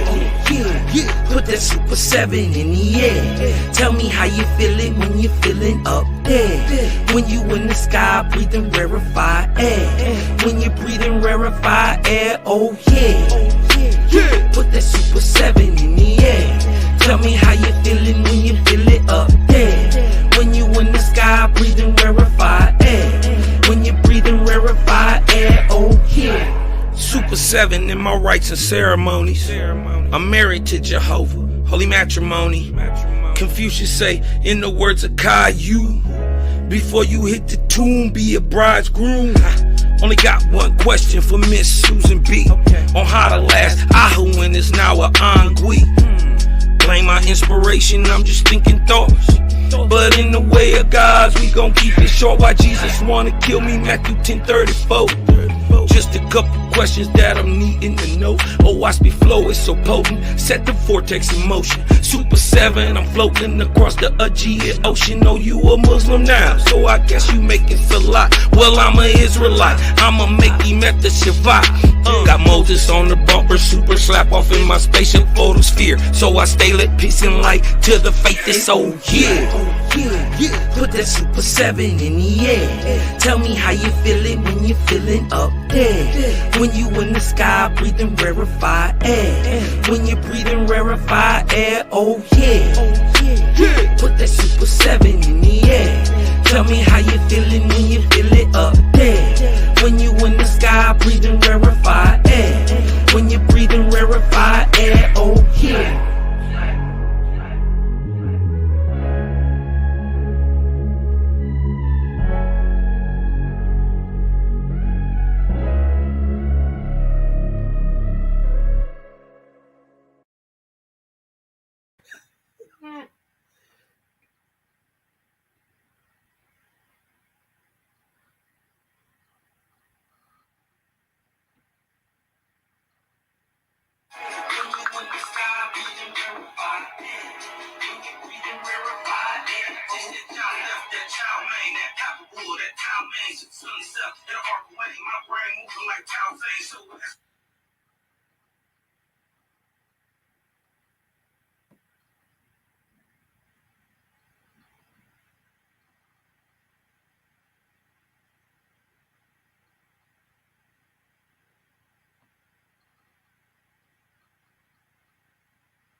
How does it go?